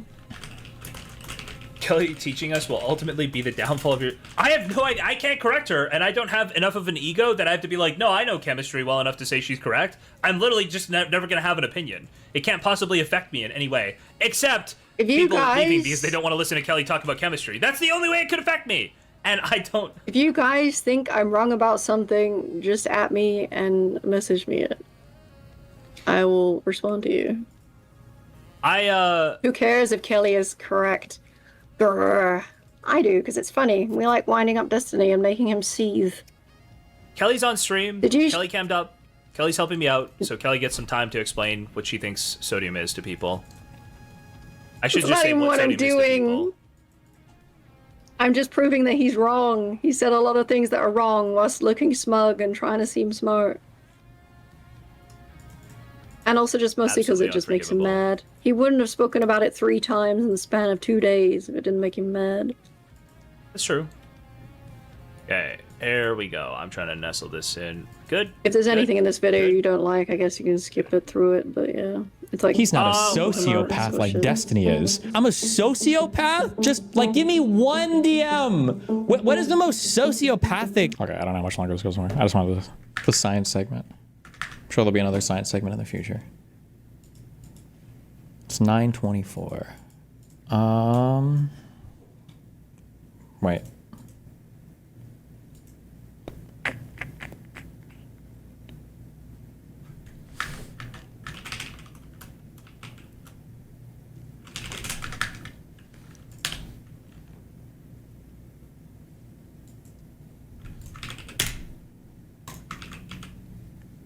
Wait, fuck. Did this just freeze? No. Nope, it didn't. Okay.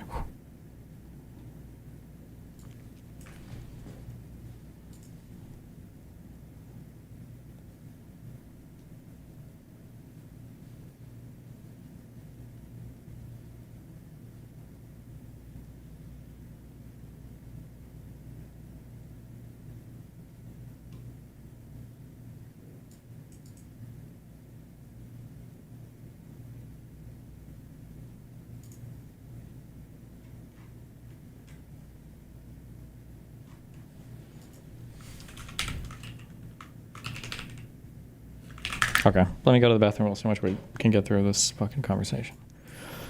What? 1 sec.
Stop stealing golden weows and glorps in my fucking chat. You motherfuckers.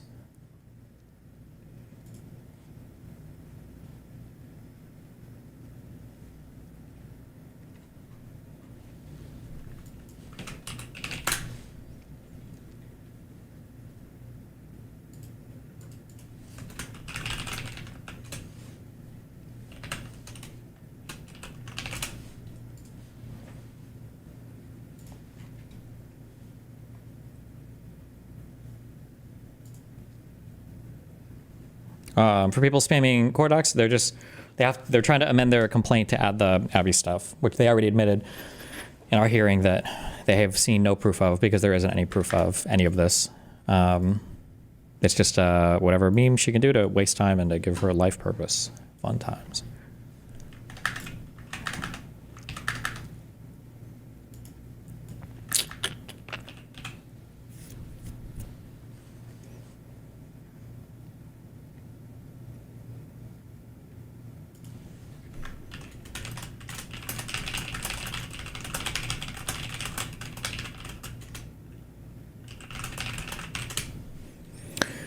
They also include the continuous distribution stuff. Yeah, again, I think one of the ways maybe she might be saving money on litigation is the whole legal strategy is just copy pasted from Kiwi Farms, whatever they suggest. And Kiwi Farms knows it. They've referenced it a few times. They're even like directly lifting links from Kiwi Farms.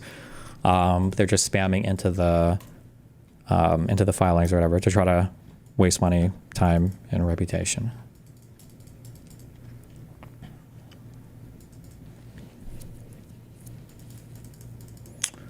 They put in denims too. I don't think that was. Oh, I don't know why they would even add her stuff, but.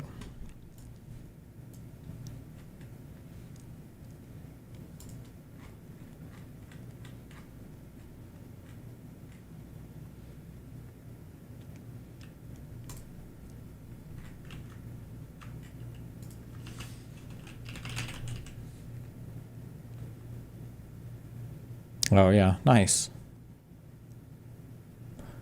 On or about January 24th, 2025, another female political streamer talks about Bonnell's sharing of the video. She informs her followers that Destiny and Bonnell had recorded a conversation with her without her knowledge or consent. She alleges that when she refused to have sex with him, he became publicly hostile towards her. And then later he posted to his followers that he has a recording and he could publish it. And then on February 9th, 2025, Bonnell retaliated against Denims by posting private sexual text messages between them to his community group chat.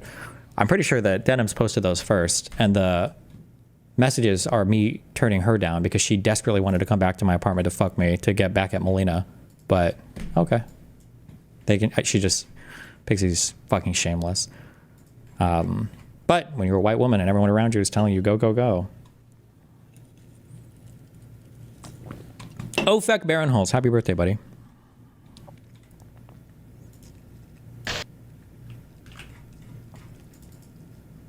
Are these people parties to the case? Nope. They have not added any more parties to the case. The witness, they still have like affidavits and declarations, but none of them are relevant to the case. The only one that matters is the Abby declaration, and she's just lying. And like I said, they've admitted as much in our hearing. If that transcript gets released to me, hopefully this week, maybe tomorrow, that she didn't even give them evidence that I'd sent her anything at all. So, but like I said, I think she knows it. I think initially they were praying that she would get. That a whole bunch of women would like come forward, but it never happened. It was never going to happen. So, but she's basically staked her whole life on this thing, so now she has to defeat me in court or whatever.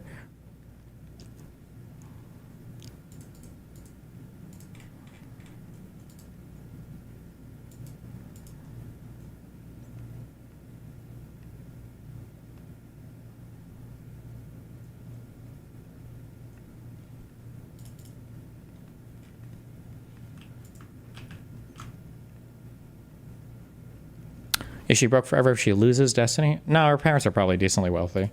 She just doesn't like to admit it. So she'll probably be fine no matter what. Could she appeal if she loses? I don't know what the rules are for appealing. It probably depends on if it's, well, even if you lose a case and it's dismissed with discrimination? Discriminately? No, what's the word I'm looking for? With prejudice. You might still be able to appeal that decision. She just wouldn't be able to file again. But I don't even know how common it is with or without prejudice.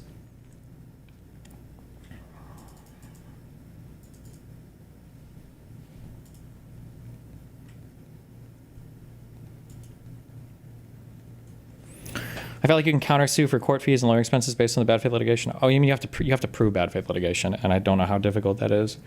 We'll probably try to ask for legal fees in the summary judgment or whatever, but generally it's incredibly exceptional that you're actually granted legal fees as part of any back and forth.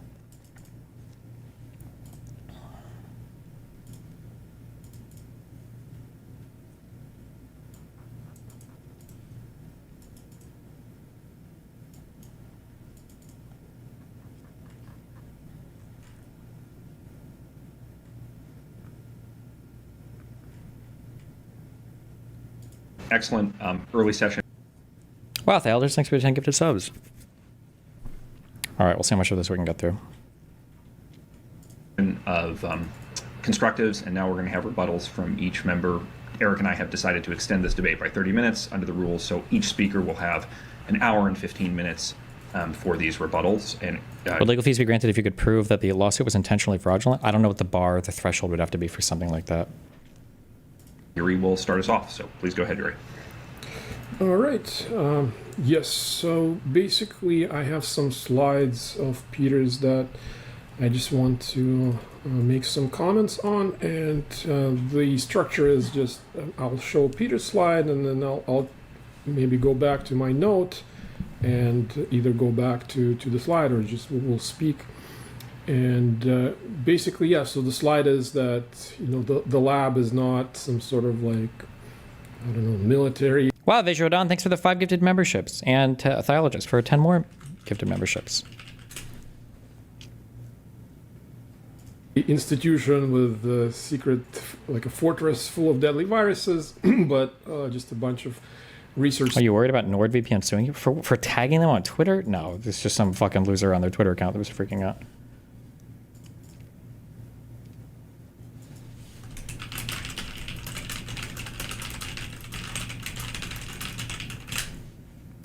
Scientists, and of course, I mean, yes, the same labs that have leaked viruses before look like this. So like the Taiwan BSL-3 lab and all the other labs in China that leaked SARS-1. So I don't see how this, you know, is relevant to what we're trying to establish. Whether am I allowed to interject at any time, or is all him right now? I think we should do the 15 minutes of each person and then interject afterwards. Okay with you, Eric? Yeah, can we at least say to interject? We'll get more free form as time goes on, but for now, let's give each of them some time. Okay, yeah. Not bad. So, wow, Emil, thank you for the 10 gifted memberships on YouTube chat, buddy. Right, and I guess this is the next slide I wanted to address. Basically, the estimate why exactly they only had 200 sarbecoviruses. I mean, they did mention in diffuse that they had over 180 samples, and Peter says that they published them all, but of course, I think it's pretty standard to work on unpublished viruses. I mean, that's the whole kind of sequence of events during research. You find something, some novel, interesting virus, you do novel, interesting work, and then you publish. And of course, those papers that Peter referenced, that some of them were published in 2018 or 2019, or some viruses were like put on GenBank to be embargoed, with an embargo to be released in like 2020. But of course, that's one paper that was already kind of written, like the manuscript, but there is very likely to be a lot of research that has yet to be published and that's still being worked on. So, well, Savvy Joe Biden, thanks for the 5 gifted tier 1 subs. To say it's a secret virus kind of presupposes some sort of malfeasance, but like research, you know, you have a lot of ongoing projects that you don't publish anything, you don't even mention anything because you're afraid of getting scooped by your frenemies, like Ralph Barrick's group, I'm sure, was also interested in a lot of the things that WIB was working on. So I'm sure they had a lot of unpublished viruses. And I mean, we know they had a lot of unpublished viruses just based on the stuff that Peter presented, like 200 viruses, and they published them eventually. But of course, I think it's absolutely plausible they had more viruses they didn't yet get to publish. Wow, that'll just take 10 more gifted subs, buddy. And in terms of like how much gain of function work they have done, I think like what you classify as a gain of function, and just because they published many more papers than just actual gain of function papers, but like some review papers and some other papers that did not have like gain of function research, I don't think you can somehow like use that proportion to say that it's very unlikely they did not do any novel gain of function research, because obviously we know that not only did they have the diffuse proposal, which was not funded, they actually have a grant. They had a grant, active grant, that was funded by the NIH, which was stopped right at the pandemic, with Wuhan Institute with EcoHealth, and it involved creating even more novel chimeras along the lines of the 2017 paper, where exactly they had 8 different chimeric viruses, where they inserted novel spikes into this backbone. Of course, the backbone, I mean, I think we can split hairs, but the backbone is the whole sequence, or just missing without the spike. I usually think when they say reverse genetic backbone, they mean like a virus, the whole sequence of a virus, where you can mix and match, or like just change genetically modify parts of the virus. But it's a very minor point. But so in terms of this particular slide, that says that diffuse could not. Okay, wait. So here are, let's just real quick, we'll go through this. So challenging questions that have to be answered by LabLeak that he needs to do here. What is the explanation for, what is the alpha symbol? Alpha symbol.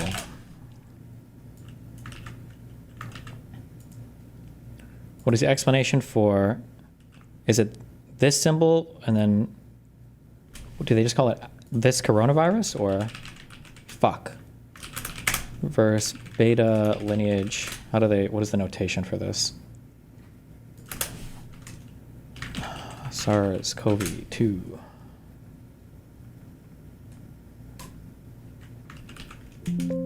Nobody's gonna use this, fuck me.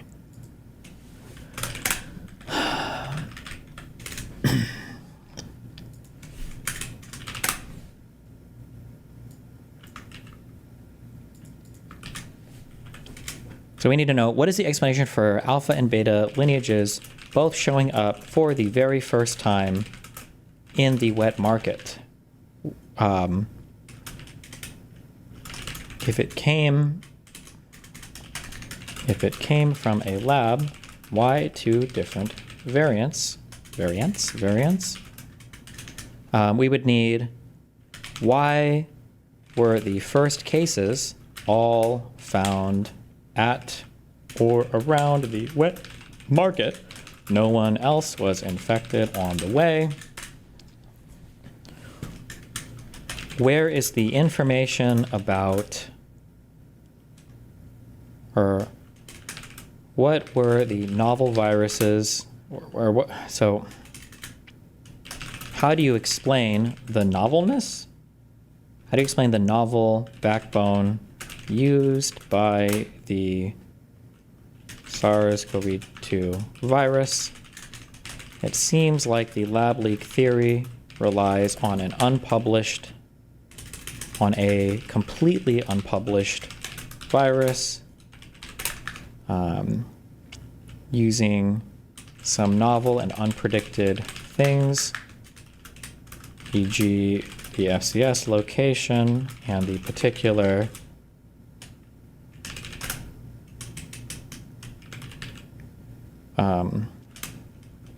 RBD amino acids. Okay, I think these are the 3 big claims. How do you explain the 2 lineages of the wet market? Why were the first cases all around the wet market? And then how do you explain that none of the viruses or anything are fucking cataloged, that we have no information on any of it? Those are the 3 big things, I think. I can't think of anything else.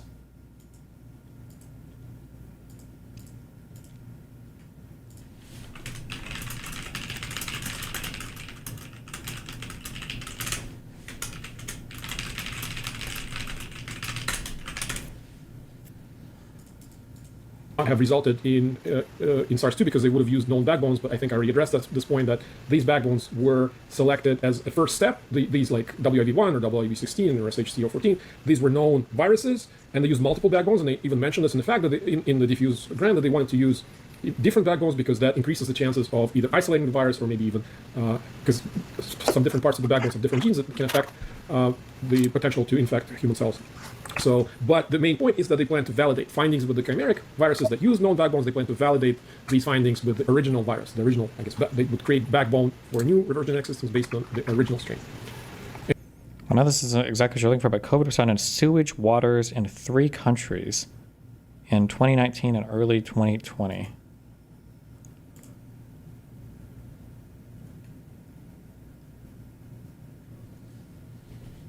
What is this thing? Hold on.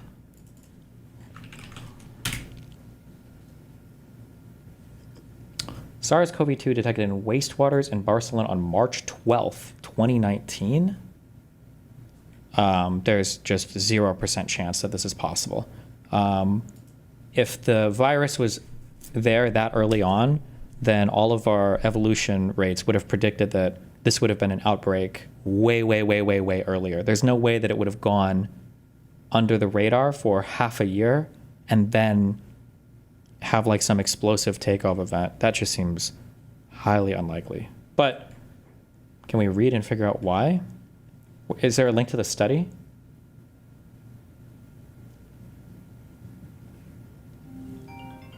Hold on one second.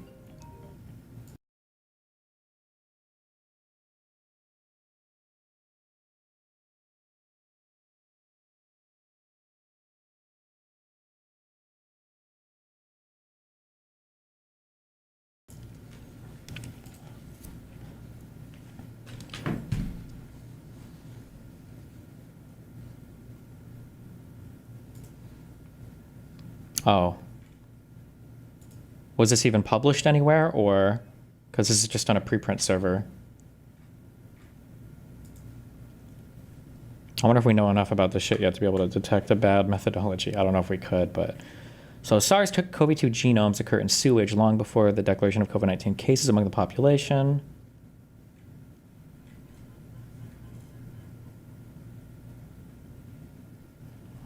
In early 2019, COVID-19 originated in Wuhan, China, and reached thereafter many parts of the world, including Europe, with the first cases reported in France in late January 2020. However, evidence points to the occurrence of cases in France already in late 2019. Despite COVID-19 is a respiratory disease, large amounts of coronavirus genomes are shed in the feces and ultimately reach wastewater. SARS-CoV-2 surveillance in sewage may be considered a sensitive tool to monitor the spread of the virus among the population. However, there's no epidemiological evidence that sewage could be a transmissible or transmission route for SARS-CoV-2 through contamination of bathing areas or irrigation waters, because very few studies report culture of infectious virus from stool.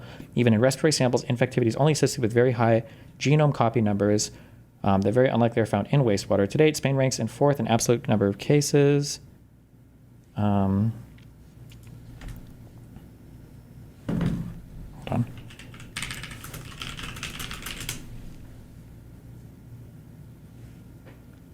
To date, Spain. Okay. In order to elucidate the evolution of COVID-19 in Barcelona, 24-hour composite raw sewage samples from 2 large wastewater treatment plants were weekly analyzed for the presence of SARS-CoV-2 from April 13th and the peak of the epidemics to May 25th. In addition, for WTB2, frozen archival samples from 2018 and 2019 were also assayed, and 2020. 800 milliliter samples of wastewater were concentrated through precipitation with 20% polyethyl glycol and resuspended in 3 milliliters of PBS, pH, nucleic acid extractions. 5 one-step RT qPCR assays targeting the RNA-dependent RNA polymerase gene, IP2,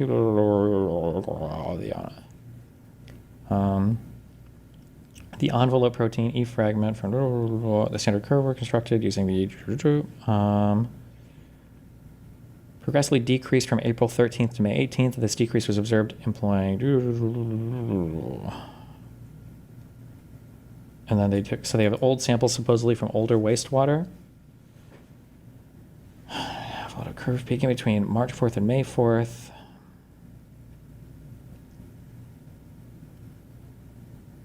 Where do they get these? Can they even... Do they have like backups of old sewer water in places? Is that a thing? Did they keep, maybe? Maybe they do? Oh, shit. Hold on one second.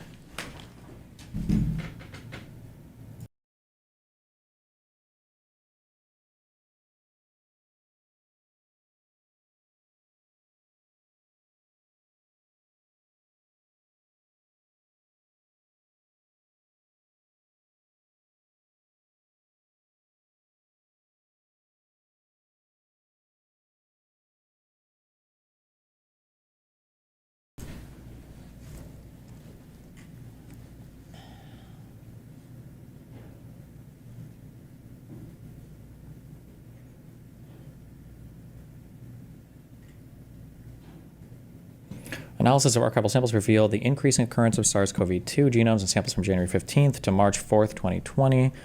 Of note, SARS-CoV-2 was detected in sewage 41 days before the declaration on January 15th of the first COVID-19 case, clearly evidencing the validity of wastewater surveillance. SARS-CoV-2 early detection in sewage supports the idea that COVID-19 cases may have been present in the population before the first imported case was reported. Has been misclassified as influenza diagnoses in primary care. Despite the apparent disappearance of SARS-CoV-2 and WWTP1 and 2 and WWTP2 around May 18th, 25th, the analysis of grab samples collected at 8 to 9 a.m. from 4 urban sewers revealed the occurrence of virus genomes. Sewer 1 drains into WTP1, while sewer 2, 3, and 4 goes into WTP2. A higher dilution factor applies on the WTPs than in the sewers, which together could explain why samples from the former came out to be negative, while genome copies could be detected in the sewer samples.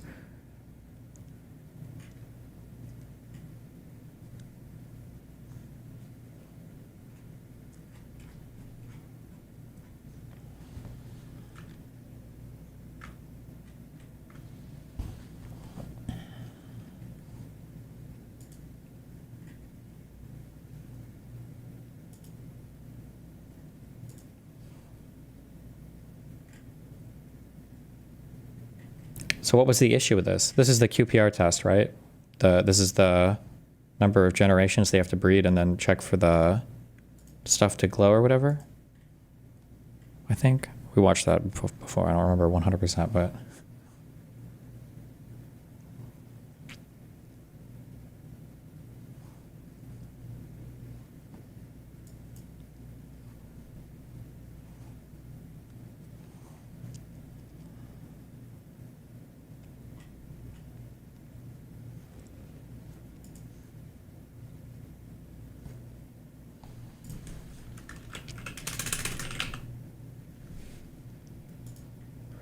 hold on.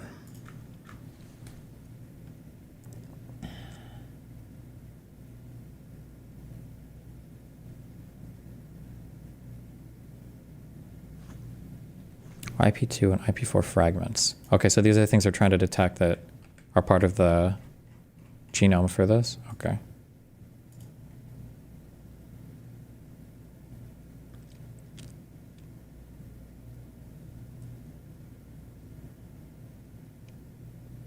Anything in May would be unexceptional, right?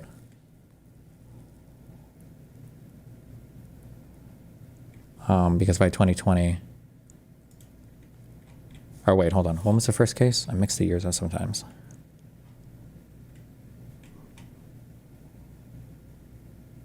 It was December 8th of 2019.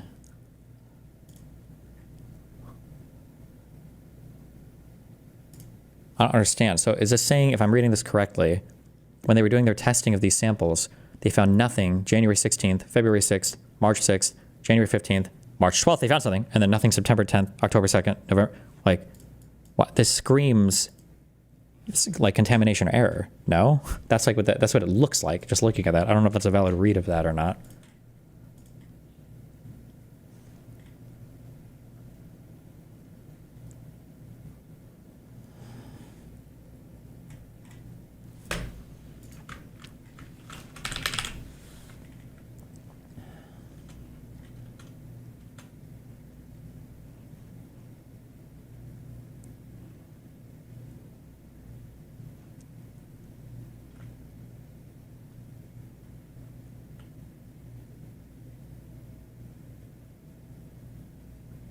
These numbers, determined with IP2 and IP4 targets, followed a curve peaking between March 4th and May 4th, figure 1, panel D.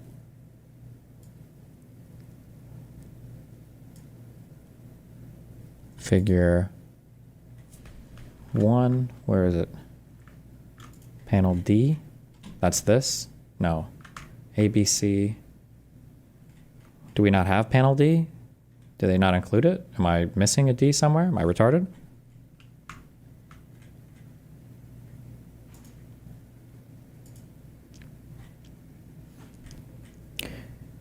Tend to raise to the 2 as the factor, which is extremely low titer.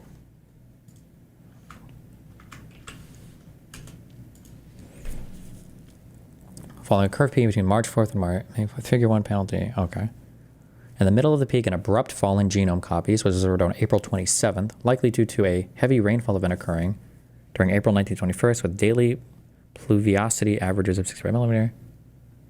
These rainwaters are collected in storm reservoirs, are gradually drained into sewers, adding a considerable dilution factor to viruses in wastewater. Huh.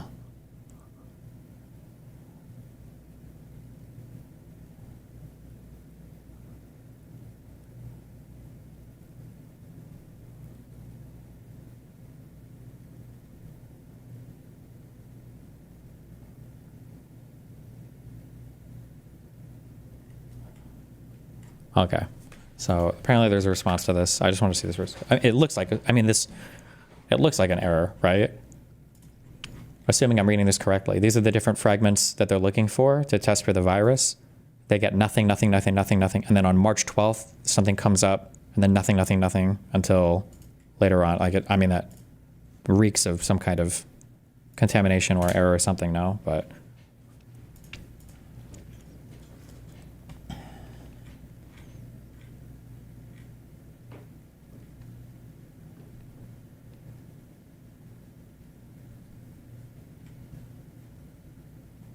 wait, where was the review or response? The response.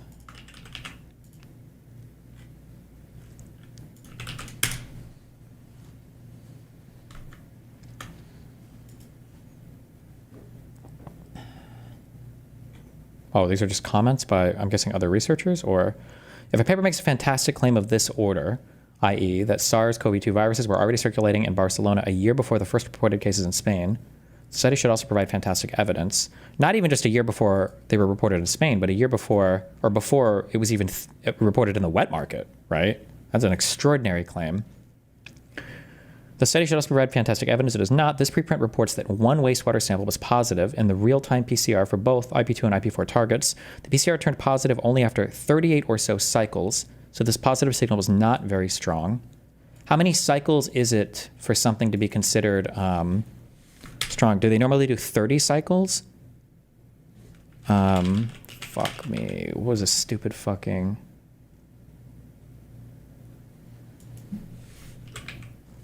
What was the last paper that we did where there was that stupid test on it? Fuck! What am I thinking of?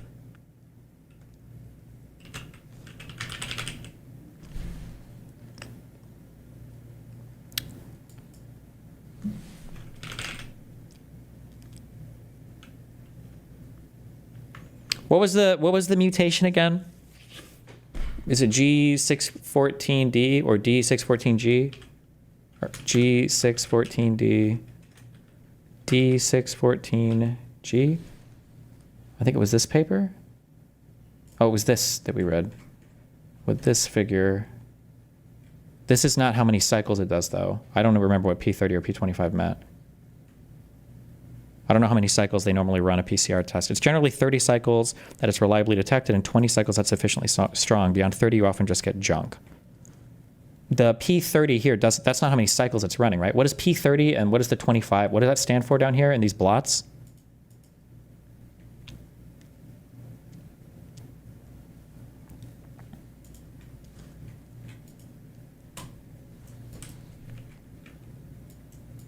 P30 was the check for the blot test. I don't know what the fuck that means for. The check. What check? Like checkers?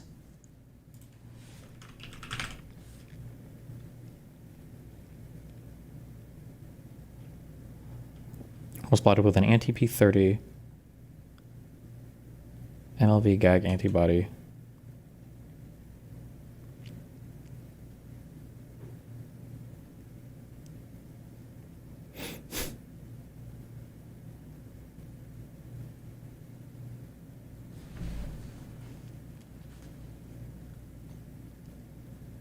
To independently confirm that similar numbers of virions were analyzed, the lower part of the same membrane was blotted with an anti-P30 MLV gag antibody. Similar densities of P30 bands were observed from all PVs, indicating that differences in S protein incorporation observed with PBG614 and PBD614 were due to the mutation of residue 614, not by different amounts of PVs analyzed. Oh, hold on. So does this mean that this anti-P30 MLV gag antibody, that this antibody helped you identify the total amount of viral proteins or something to make sure that when you were comparing them, it wasn't like there was half as many in one as the other, because the PV shit or the P30 stuff was comparable. So you should have a comparable amount of total stuff. So if there's any change, it's due to that S1, S2 difference or whatever, I think that was close enough. I think we were, some combination of those words is correct. Okay. The protocol that the authors followed, provided by the WHO here, states that positive PT-PCR need to be confirmed by the E-gene assay. The E-gene assay was negative for this sample, figure 2A. Oh, that's true.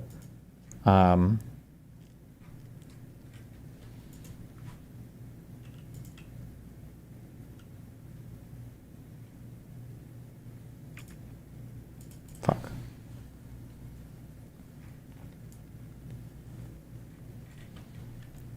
Because they only had the IP2 and the IP4 tested positive here. Not the, I don't know what the E sample is. Oh, wait, is that the, is it the envelope part of the protein? Are these standing for the same things? N1 and N2, is this like N-terminal 1, N-terminal 2 is part of the, is that what this is referring to?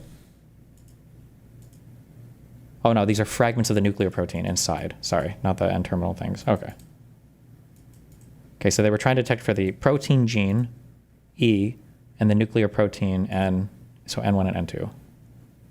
Okay.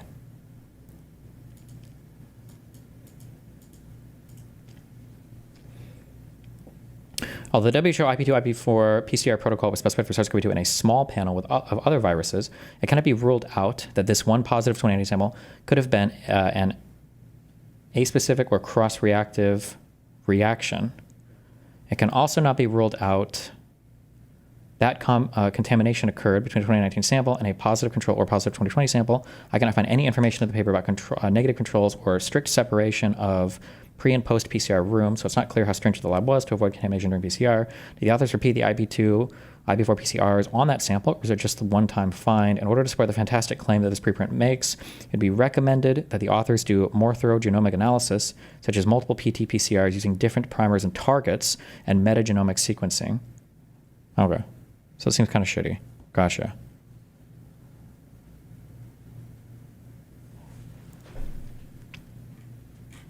My guess is the PCR tests, you're not sequencing like the entire genome. You're probably looking for a few specific sequences. And I'm just going to guess, although this could also just be contamination.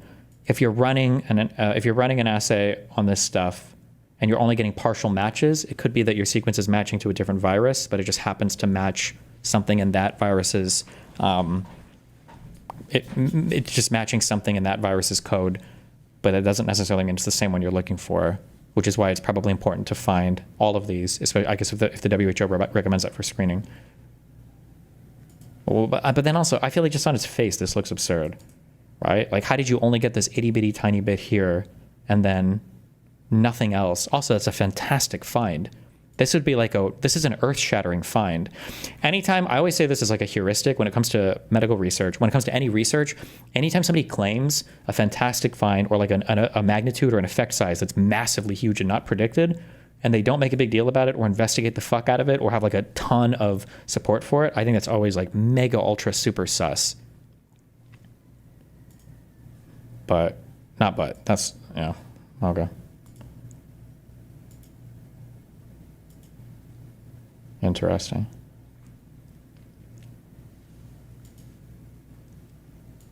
Was this time it was detected outside of China? Well, they say, well, in this thing here, they said they found it in Barcelona on March 12, 2019, which would have been 9 months before any cases were even detected in China. That's a huge claim, but that just seems like junk. Yeah. All right. And they also mentioned that they were planning to generate 3 to 5 novel backbones per year, even outside of the context of the, like, whether they found interesting results or did not find interesting results, but some spikes. So in terms of, by now we know it's not RATG13, very unlikely to be, because we have, first of all, closer viruses to SARS-CoV-2 with the same receptor binding domain. And so it would have to be, the backbone they would have used has to be something that have not been published. If you want to call it a secret virus, it's fine, but I think it's misleading because I'm sure they had a lot of unpublished viruses.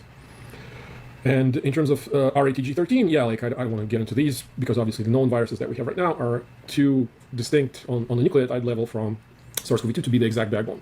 Obviously on the protein level, banal 52 is like 99% similar, but of course on the nucleotide level it's 97% similar. So most likely they would have, if they did use a natural virus for the progenitor of SARS-CoV-2, it would have been closer to SARS-CoV-2 on the nucleotide level than whatever we know right now. RATG13, yeah, like at this point, it's pretty much an irrelevant point, although early on, yes, it did make people suspicious, including myself.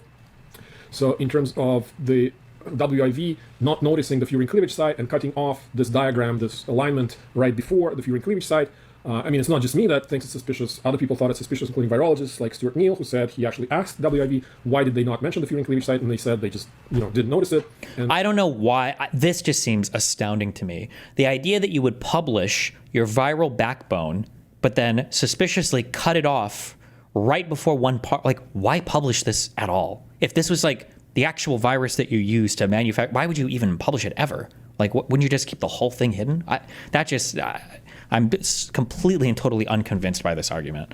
It was 2 papers co-authored by Shizheng Li, and the first one was co-authored by her and Shibo Jiang, that I mentioned before, who previously created a furin cleavage site that included a CGG codon. So Shibo Jiang is not just somebody that knew Shizheng Li, they cooperated on several projects, and they co-authored the paper on SARS-CoV-2 about where, and they mentioned where it's cleaved at the S1, S2 junction, like the protein number, but they didn't mention that it's actually now cleaved by furin as well. So yeah, it wasn't just me who was suspicious.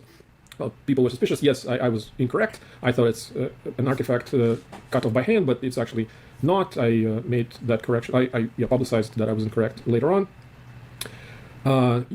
Yeah, I talked about this renaming with Brett Weinstein. I mean, this was like a June 2020 video, which is essentially just like a few months after the outbreak, and it was very early on.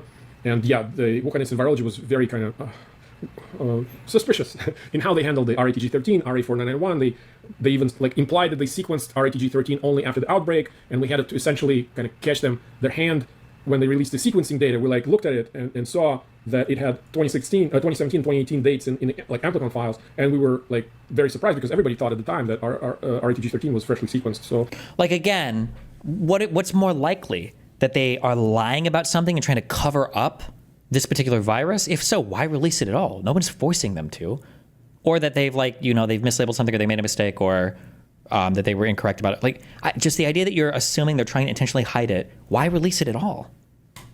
WIV had to then confirm that no, we sequenced it actually years before the pandemic. And this clip that Peter played of me thinking that, yeah, one hypothesis was that actually the two are different, because in one of the early papers that we later uncovered, like a master's thesis that used RA4991 and fully sequenced it, they had a table of its similarity to SARS-1, including its spike gene similarity, and the percentage of similarity to SARS-1 they had listed for RA4991 was different from 5 minutes of the first 15 lines. Oh, wow. Oh, wow. So basically, yeah, that was the hypothesis why the two might be different. And later on, it turned out that they just used a different alignment algorithm, or a different algorithm to calculate the percentage difference. And if you use that algorithm, the RATG13 and RA491 are the same virus. So, but of course, yeah, by now, I think RATG13 is no longer relevant. Do they have undisclosed viruses closer than RATG13? Yeah, just because EcoHealth published all those viruses doesn't mean they disclose everything they had in their collection, because I'm sure they have active research right now and they wouldn't disclose active research. Oh, and by the way, in terms of gain of function research, they had, not only did they have that ongoing grant with EcoHealth, they had another ongoing grant with EcoHealth for MERS-like viruses, and they generated a bunch of MERS-like chimeras, which we wouldn't have known about unless because people FOIA'd their NIH progress reports. Okay, so in terms of whatever, yeah, the published viruses, I think it's not relevant.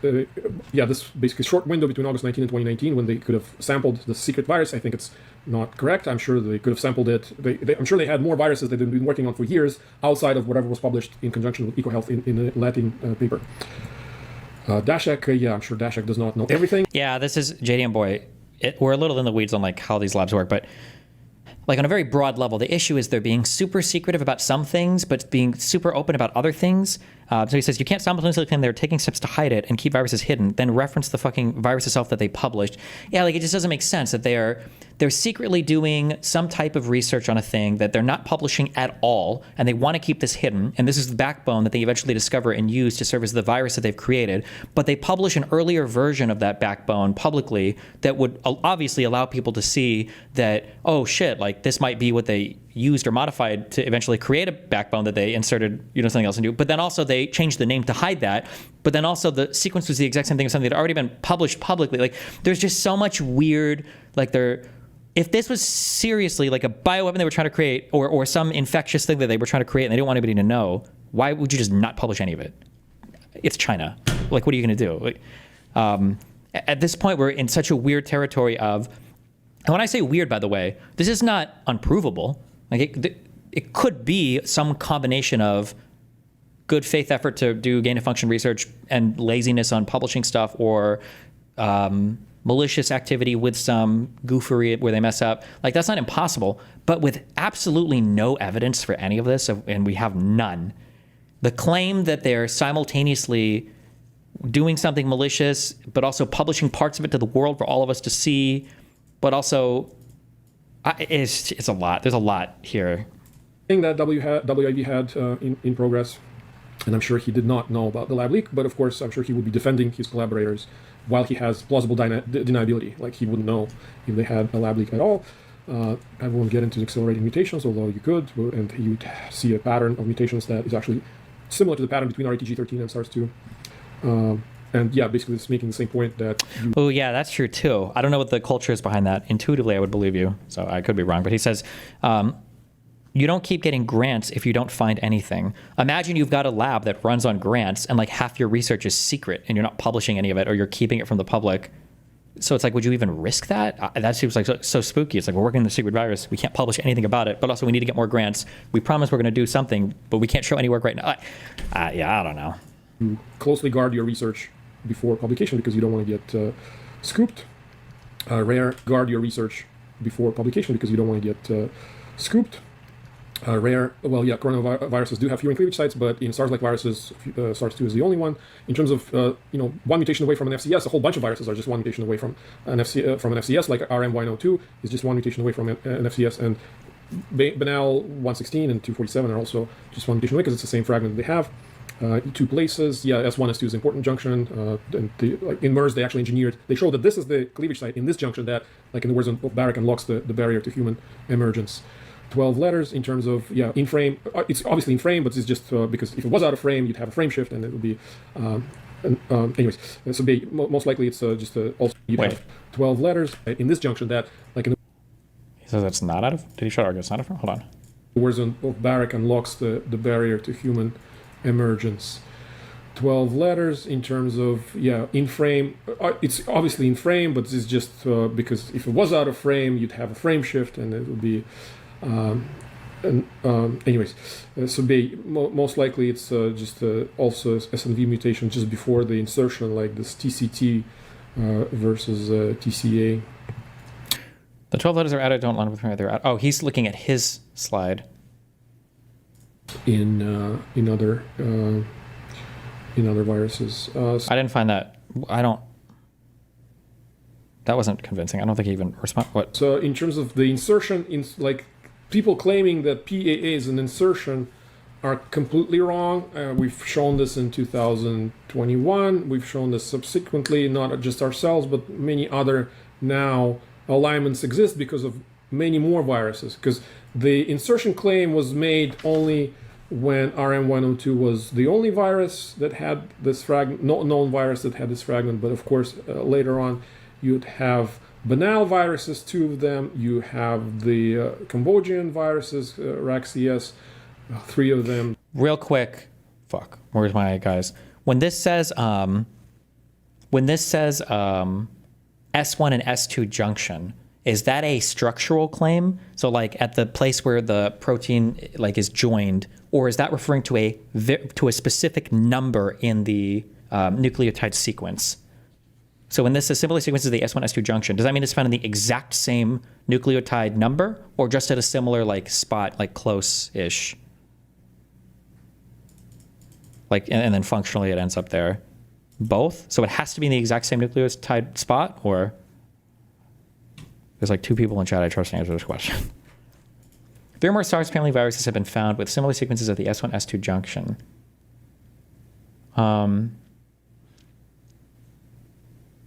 Protein structure, not always the same nucleotide number, but usually in the similar viruses, it's usually in the same location.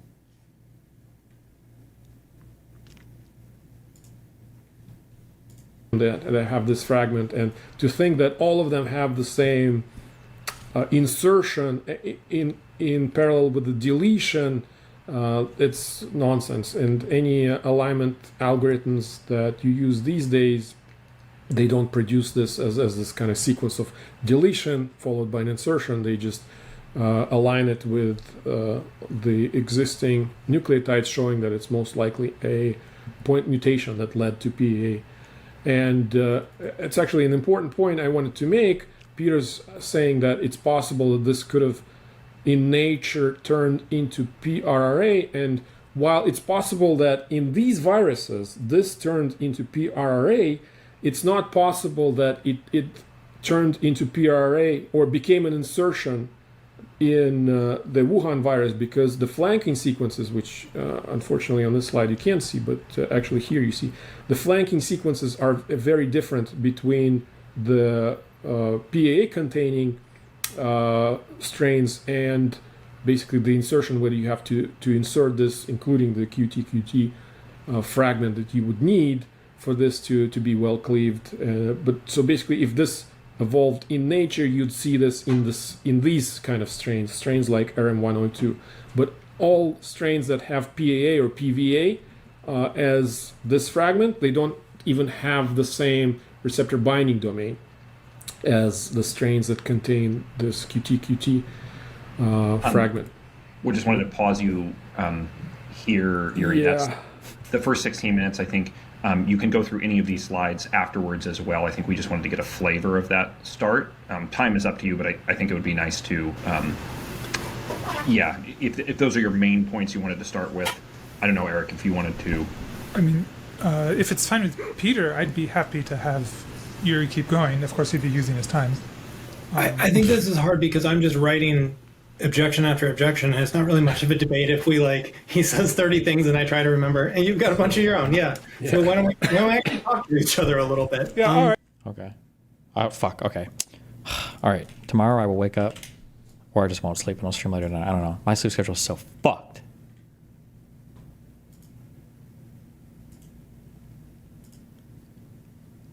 I will figure this out. We need to hear them go back and forth. Yuri sounds a lot less confident explaining this, but I might be retarded and just don't understand his point, so I don't know, we'll see. Dog, dribble, secret, footprint, rat, shoot, leak, splash, banana, source, canary, block, mark, pass, hat, impact. Oh shit, hold on.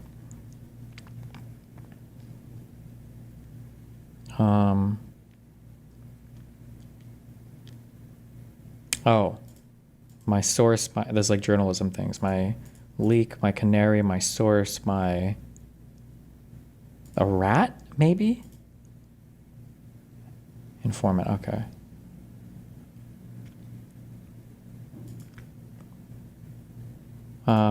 When something hits something, you get a footprint, a dribble, a splash, an impact, and a mark.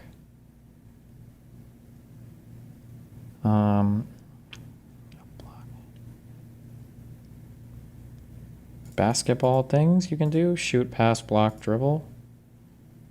That's a blue one? Jesus. Okay, and then banana, secret, hat, and dog?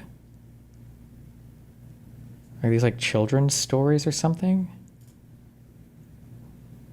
Top banana? What's that mean? Top dog, I've heard that. Top secret, a top hat shirt. What's top banana? You guys don't know about top banana?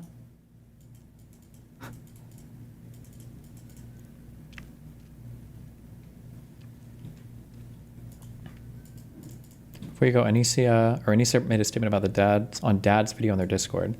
Dad is the name of the creator. It's not their dad, right? I just want to make it clear that we haven't had any contact or control since we publicly stepped down. Even though me and Ian were the faces of the event, many people were behind the scenes making decisions together. The event wasn't doing well way before the content cop. A combo of many things contributed to that reality, including lack of promotion, influencer boxing being less popular, the economy, etc. The economy? think what it boils down to is poor communication from everyone. Even after we left, which is unfortunate, at the end of the day, I care about people getting paid for the money they were out for training and charity, getting their money, and both of those things were done. Good one. Okay.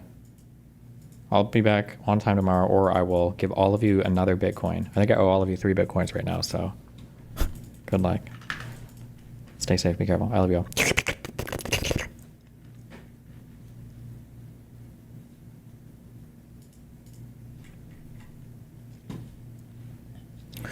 Destiny, did you read a lot of that Herzl guy? Did you know that dude in charge of deporting Jews, Adolf Eichmann, later in charge of the logistics of the death camps, used his books and arguments to get them to self-deport? I mean, Herzl was like very realistic.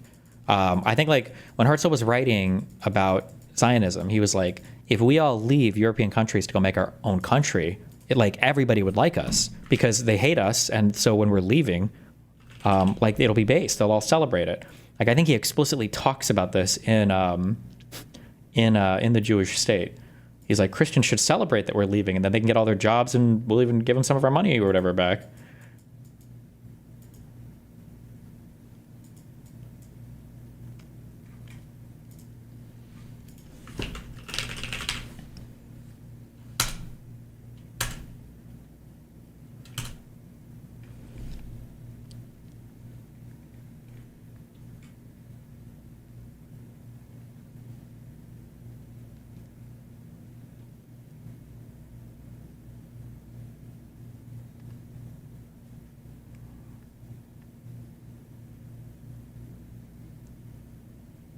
So I can find this. I feel like it was in a sentence mentioning Christians where he starts talking about this. The departure of the Jews will involve no economic disturbances, no crises, no persecutions. In fact, the countries they abandon will revive to a new period of prosperity. There will be an intermigration of Christian citizens into the positions evacuated by Jews. The outgoing current will be gradual, without any disturbance, and its initial movement will put an end to anti-Semitism. The Jews will leave as honored friends, and if some of them return, they will receive the same favorable welcome and treatment at the hands of civilized nations as is accorded to all foreign visitors. Their exodus will have no resemblance to a flight, for it will be a well-regulated movement under control of public opinion. The movement will not only be inaugurated with absolute conformity to law, but it cannot even be carried out without the friendly cooperation of interested governments who would derive considerable benefits from it. They're like, they'll be so happy to see us leave because they fucking hate us.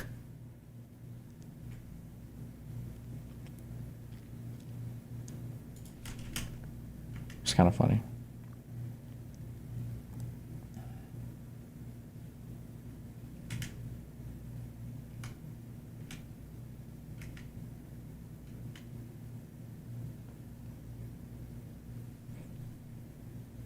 Here comes an opportunity for that intermigration of Christian citizens into positions evacuated by Jews. The departing Jew will not lose his personal business credit, but will carry it with him and make good use of it in a new country to establish himself. The Jewish company will open a current bank account for him, and he can sell the goodwill of his business, of original business, or hand it over to the control of managers under supervision of the company's officials. The managers may rent the business or buy it, paying for installments of the company. Blah, blah, blah. If a Jew cannot sell his business or entrust it to a proxy or wish to give it up, he may stay where he is. Something, I don't know. It's good memes. Letting our Christian fellow citizens move into our evacuated positions. Everyone will be happy. The only good Jew is a departing Jew. True. All right. I'll be back tomorrow. Be careful.